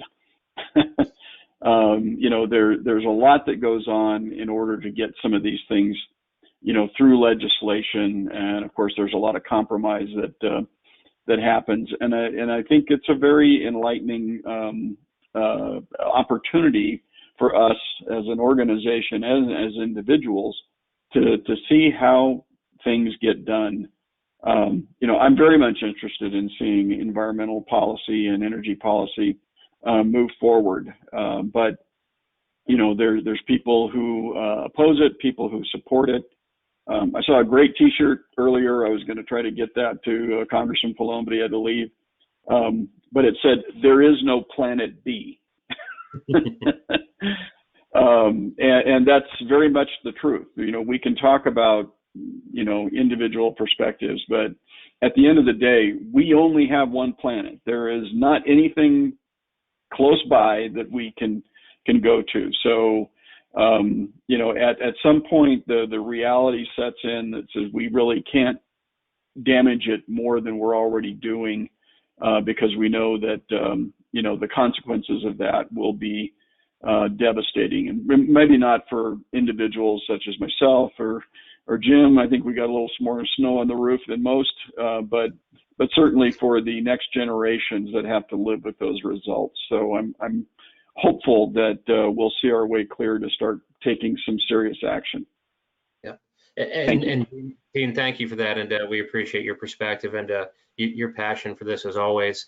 A huge part of this, as we were talking about before the 2 members of Congress got on with us, is engagement and connecting our chapters with each of these individuals. As you saw, even in their very brief remarks, these members of Congress have a lot going on. They have a lot of information, and they are eager to share it. So in addition to individual outreach that I would encourage everybody on the call to undertake, it's important to get these members of Congress and get these senators out and have them speak to our chapter events. It's great content. It's typically a great draw, and it really does, as Michael Redding said, kind of serve as the undergirding of the organization, because talking about public policy that impacts FM is one of the reasons why people come to professional organizations like Ifma. So, where do you start? People go, okay, so Congressman Pallone is fantastic. I want to get him to a chapter event. How do I go about doing that? And so the first thing you need to know is you need to plan in advance. Even though you likely will not get an RSVP or a confirmed speaker till a week or maybe 2 weeks beforehand, you do need to look pretty far down the road in terms of when you want to have an event where you would feature a member of Congress. Ideally, if it's a House member, you want to find a day at the beginning or the end of the week, or a week when they're home in the district. You want to get as large a crowd as possible. These guys do like a big room. They prefer, they're happy to talk to a couple dozen people, but they prefer to talk to hundreds. So if you have a major chapter event, something that your chapter does year in, year out, where you typically get a pretty good draw for it, try to target that event and reach out to the member's office and see if that might work with their schedule. Third point I always make is be flexible. That their schedules change, their priorities change, they have things that come up. As we saw this afternoon, they have bells go off and they have to go running across the street and vote. And things are no different when they're back in the district. Is that they have work events that come up, they have life events that come up, and if for some reason they change their schedule, just be flexible and work with them on adjusting that. And then perhaps the only other thing I would mention is that in this virtual format we have now, there's a lot more flexibility on their part and an ability, if there's a virtual meeting going on, for them to drop in for 15 to 20 minutes and connect with as many of their constituents as they can. And that's something that they're eager and willing to do if their schedules can accommodate it. So just want to say that these guys are out there, they're accessible, and would encourage our chapters to reach out. If you do reach out, there are a couple ways you could do it. You could either ask Jim and I to help you with that, which we're happy to do, or you can send a speaking request directly to the member of Congress's office. A couple of points that I always remind people that they should make is that, one, tell them that you're reaching out on behalf of the chapter and however many members that you have. Remind them that you have dozens, if not hundreds of members in the district or in the state, and that you're part of an organization that represents more than 24,000 facility managers. You want to talk briefly about the leadership role in Congress that your member of Congress has, and what you would like them to talk about when they come to an event, whether it's climate change or energy efficiency or infrastructure policy or public buildings. Do a little research, try to figure out what your member of Congress is working on, what they're passionate about, and what they'd like to connect with people back home about. And that makes it a little bit easier for them to say yes. And then finally, simply include your contact information, email, phone number, and ask them to contact you either to confirm a time to speak or to answer any additional questions that they might have. It's a relatively simplistic process, but one which certainly can be effective and would work to get people to your event if that's something that your chapter would be interested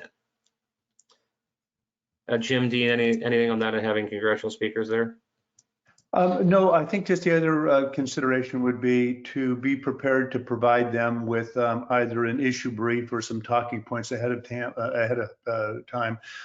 It is a way for them to become a little bit more educated on the issue so that they know what they're walking into in terms of the policy considerations that would be under consideration. And I think that it takes the politics out of it completely.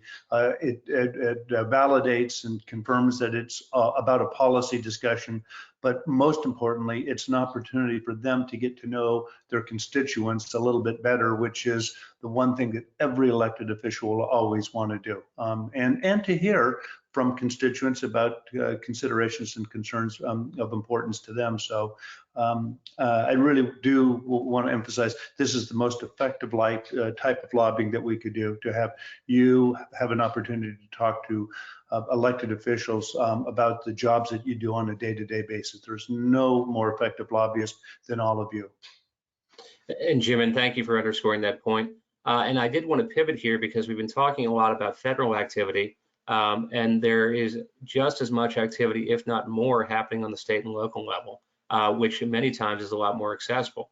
I mean, people can't always come here to Washington or feel comfortable picking up the phone and calling the Capitol. But you do have your state and local elected officials as well. Just as we've seen in Washington during the pandemic, it's been an incredibly busy time on the state and local level as well. We've seen since the pandemic started in February, we've seen 800 executive orders. We've seen 625 pieces of COVID-specific regulation. We've seen more than 500 new regulations dealing with how buildings are managed. We've looked at things from tax policy to the operations of state governments to the rules governing emergency orders and who can work and who can't.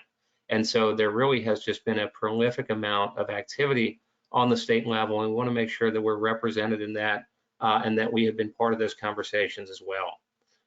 This is a great example. We saw Virginia just a couple weeks ago become the first state in the country to offer a temporary standard for COVID-19 response, basically governing, what are the safe ways that employers can bring employees back to the workforce, and what needs to be done in order to protect your workforce, and what is the level of liability that pops up for an employer. That continues to be an ongoing question, and one that hopefully they would address in a federal legislative package responding to COVID, but one that in the absence of federal activity, the states will continue to drive and continue to dictate. We continue to promote the value of these state and legislative programs because as we talk about, if you're not at the table, you're on the menu. We want to make sure that as we're working in Washington and other global capitals to talk to national level policymakers, that we're also doing the same on the state and local level. We want to make sure that our chapters feel empowered to reach out, that they have some sense as to what's going on, and that we're sharing best practices not only from federal to local level, but among various states as well.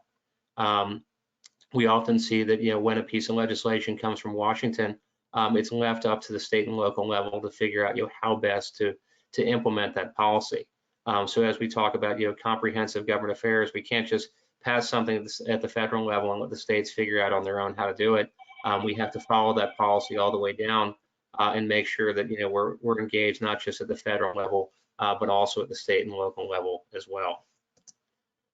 We do have some resources that are available in addition to those provided in the presentation today.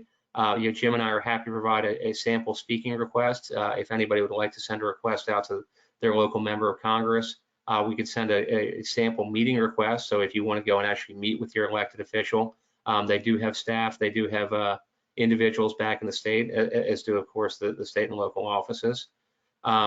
We could help you put together an advocacy document, essentially what we're going to share with everybody at the end of this call, that introduces FM as a concept, introduces the organization, talks about the chapter and key areas where we can be engaged.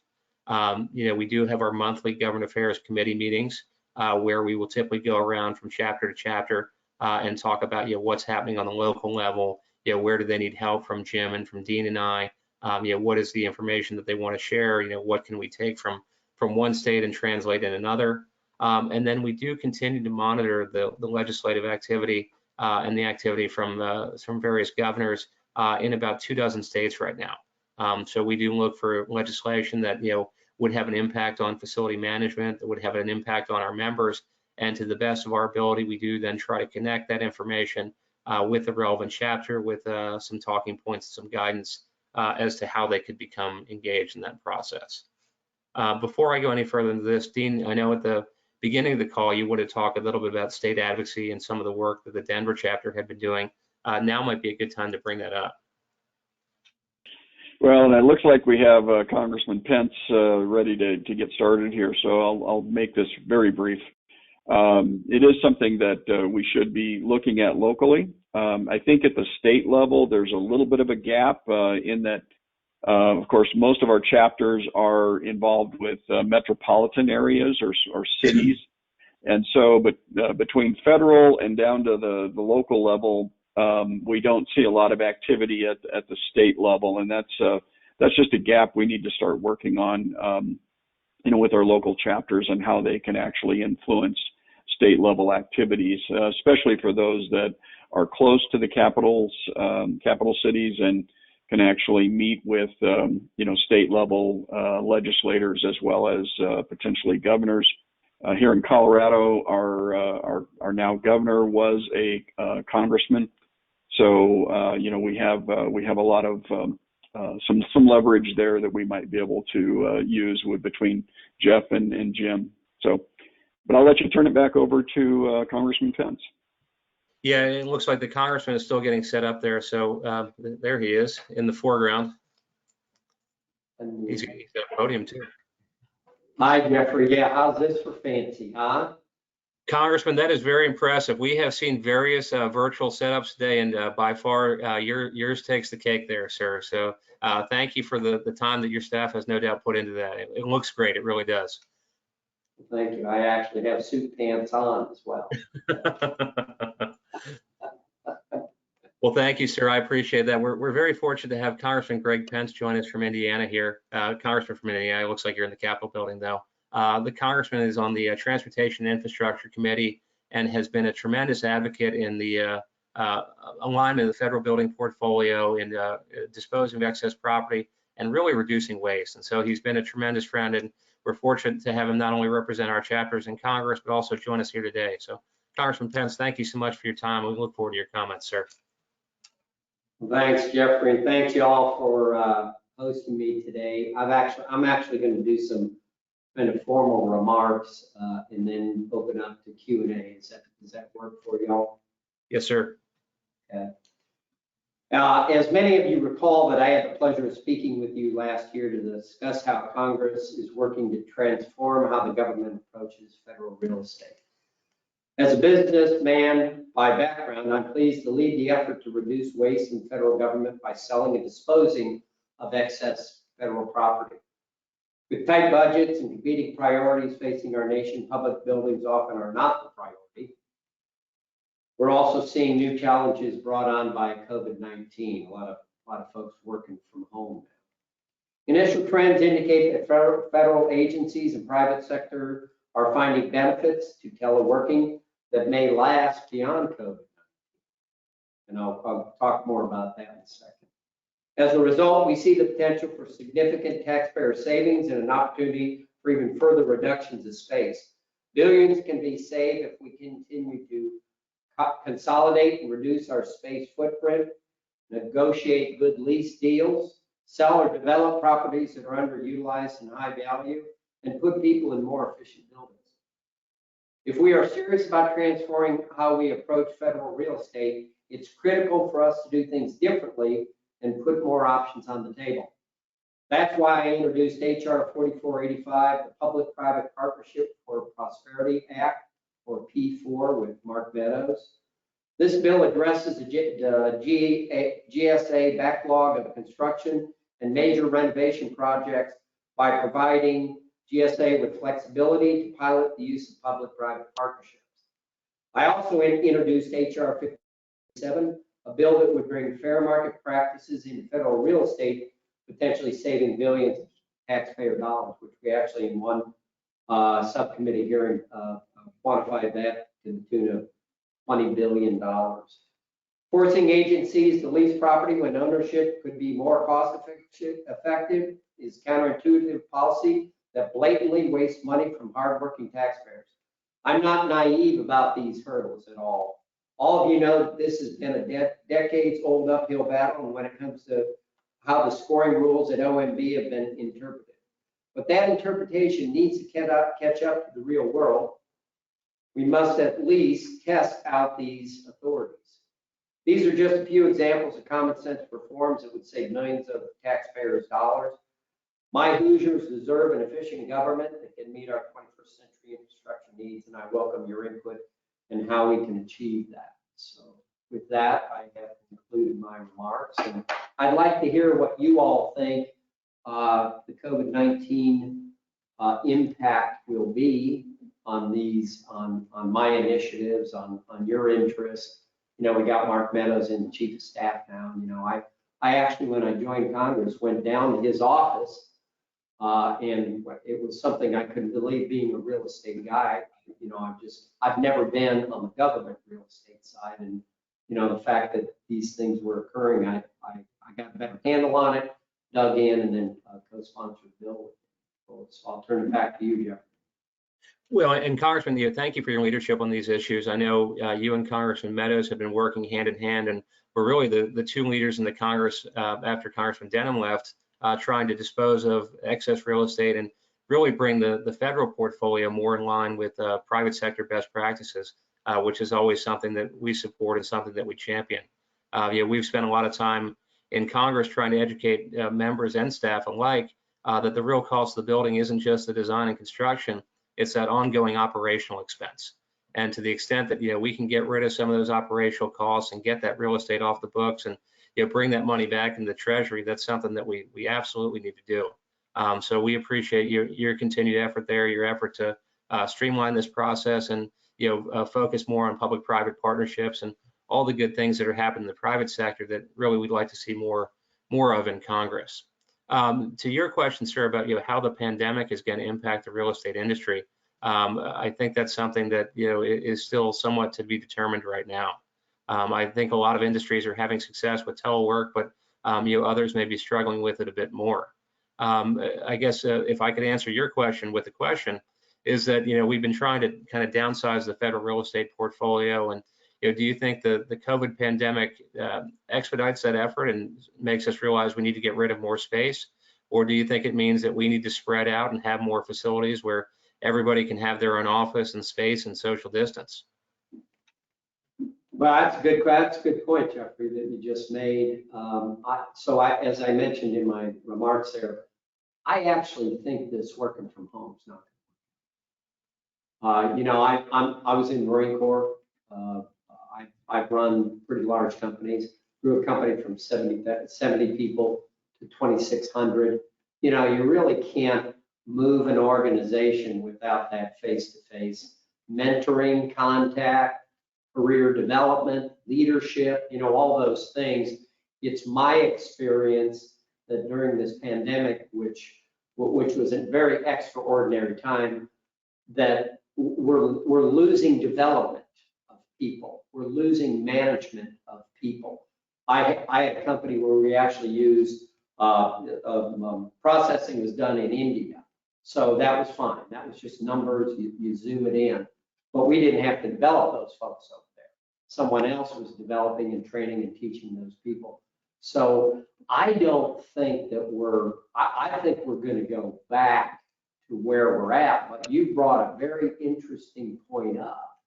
Maybe we need to go back in bigger space or find ways to utilize existing space in a more distant way. So, that's a very interesting point. I hadn't thought about.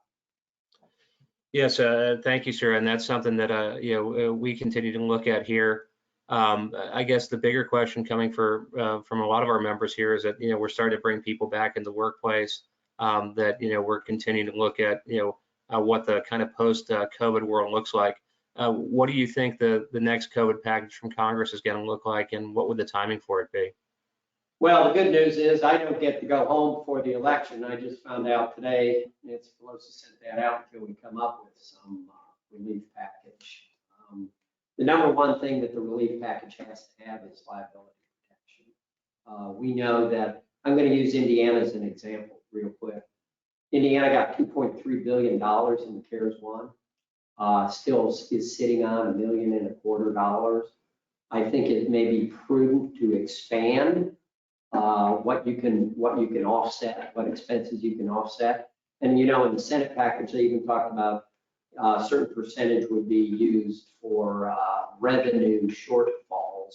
I'm okay with that. But we've got states, cities, counties, hospitals, universities, schools, non-for-profits, and of course us nasty business people that need that liability protection. So I think I can't go home, and my peers can't go home until we address some of these top line things. We can't just go home and not do something between now and the election.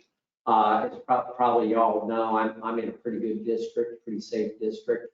But there's a lot of people, they need to get back, and they need to be campaigning and knocking on doors and whatever else. So my glass is half full that we're going to have something, and it has to include that liability protection. I actually believe there's an awful lot of things not happening, more so because of the liability than because of the spread of COVID. I'm in Indiana. We're really, thank God, back to normal, and we really didn't have the spread or the problems. Yeah, and Congressman, that's great, and I think you're absolutely right. That was one of the issues we talked about right before you came on, is that so many states are proceeding individually right now with these different liability requirements as it relates to COVID response. And so, without any type of federal preemption, any type of federal governing law, the states are going to decide this. And for our members that are running facilities in various states, it's just it's too many difficult targets to aim at. So I think you're absolutely right on that. And the idea of repurposing some of the money that's already been put out there that hasn't been used, I think that absolutely makes sense as well, and will certainly help cover the enormous cost of responding to this pandemic.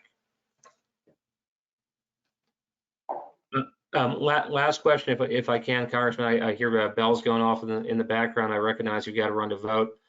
We've asked all of our speakers to kind of end with this one.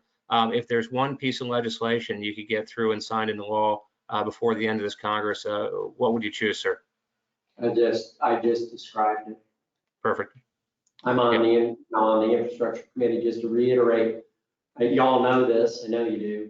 It's the first time the ranking member and the chairman of the committee ever experienced in 20 years a infrastructure bill that didn't go out of the committee unanimously. You know, the divisiveness over on the other side of the aisle, I think, is going to preclude us doing anything constructive, if I may, as a Republican say so. But this is something we have to do for the Yeah, you're absolutely right, sir. I couldn't agree with you more on that. We did have one question come in from our viewers on at home. With everybody working from home now and the increase in telework, is there still the same appetite for commercial interests that want to buy government facilities? Can we still sell them? I'll probably have to defer to you all with the on the ground experience there. I don't have any sense. Yeah, and I think that's something that will continue to develop, sir, based on where the marketplace goes. You know, it's I think a little early to tell right now. As always, there's a right time and a right price for every building. Mm-hmm. Yeah. Last thing, if I may, sir, I know we've got a number of our members calling in from Indiana. Very much appreciate you taking the time to connect with us here. At some point, we'd love to have you come out in person to our Greater Indianapolis chapter. We've got 500 great members out there, and would love to see you in person here at some point. So, Congressman, well, I didn't do that in Indy. You know, I just came from a luncheon with the vice president. You can only have 50 people here in Washington, D.C. But, you know, we've been able to effectively distance and meet in Indiana. So I'd love to do that, Jeffrey. Well, wonderful. Well, thank you, Congressman. Thank you for your time today. Thank you for everything that you continue to do, Congress, and we'll continue to be in touch, sir. Okay, thanks for having me. Have a good day. Thanks again.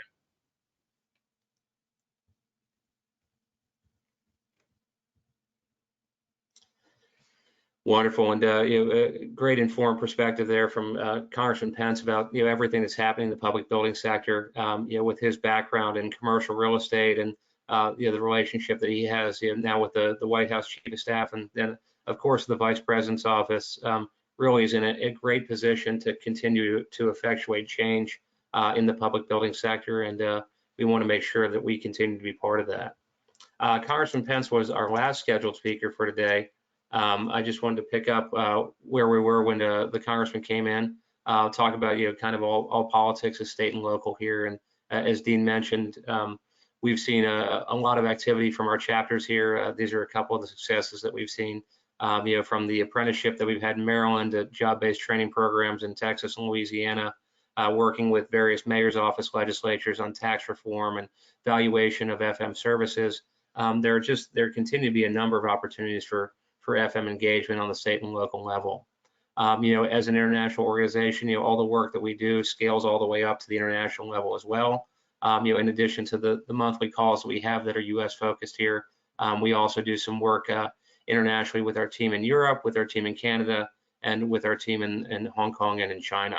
And so if anybody on the phone has interest in our international work in particular, would certainly love the opportunity to visit with you guys offline about that. If you didn't have enough fun today in our 3.5-hour webinar, there are a number of additional opportunities for engagement with our Government Affairs Committee team, or our Government Affairs and our team here. We have our upcoming Government Affairs Committee meeting this Friday, September 18th at 11 o'clock. If anybody's interested in participating in that, please feel free to email me offline or get in touch with Josh, and we'll make sure that you are added to that roster. We will do our annual election debrief after the election, Friday, November 6th. Hopefully by then we'll know, who wins and what that means. And we hope you guys will join us for that conversation and learn a little bit about, what happened, why it's important, and, how Ifma will continue to work and what we expect to be a changed environment. We are hoping to have an in-person Government Affairs Committee meeting during World Workplace in December in Grapevine. So if you can join us for that, we would appreciate that as well. And then please put Ifma Advocacy Day 2021 on your calendar. September 2021, we're hoping by then that things have continued to normalize and that we can conduct this meeting in person. And so with that, I'll leave it to any questions or closing comments, both from Jim and from Dean. Thank you to everybody for your patience today. Thank you for your interest in our Government Affairs Committee program. Jim, Dean, closing comments or observations? Dean? I'll defer to Jim first. Okay, thank you. Just to say thank you to everybody for participating. It is terribly important, and I'm not sure that there's any way that I can underscore the value of what you do to really help support all that we're trying to do to move policy debate forward on behalf of Ifma. So thank everybody for participating today. And I'm going to echo that that sentiment because, I know it's difficult to be on a video call for this long, sitting in one spot and not having but one break in there. So we appreciate everybody that's been able to stick with us for this whole time. And also consider, if your chapter is not actively involved with our Government Affairs Committee, talk to your local chapter, form a local advocacy committee. Let's get involved so that we can help you move the needle locally. And we're always looking for new members there.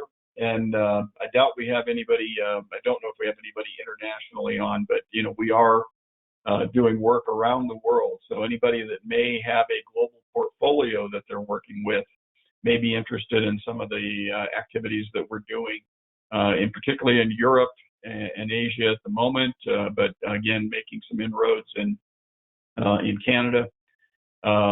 But there's a lot going on, and Jeff's only one person. He's doing a fantastic job of juggling those balls at the moment, but we're trying to make sure that we're touching all of these regions in an appropriate way and making sure that we have the outreach to those local members and talking about issues that are relevant to that geography. And that's the other thing we got to remember, is that we are a global organization.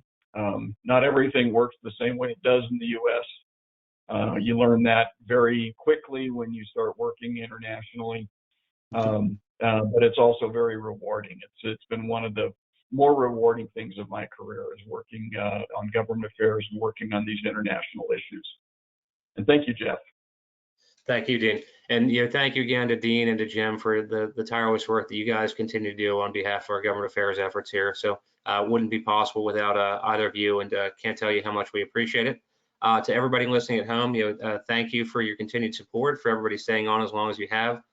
Please let me know if there are any follow-up questions, but as always, it's a pleasure to speak with you here today and a pleasure to represent Ifma. So take care and be safe. Thank you.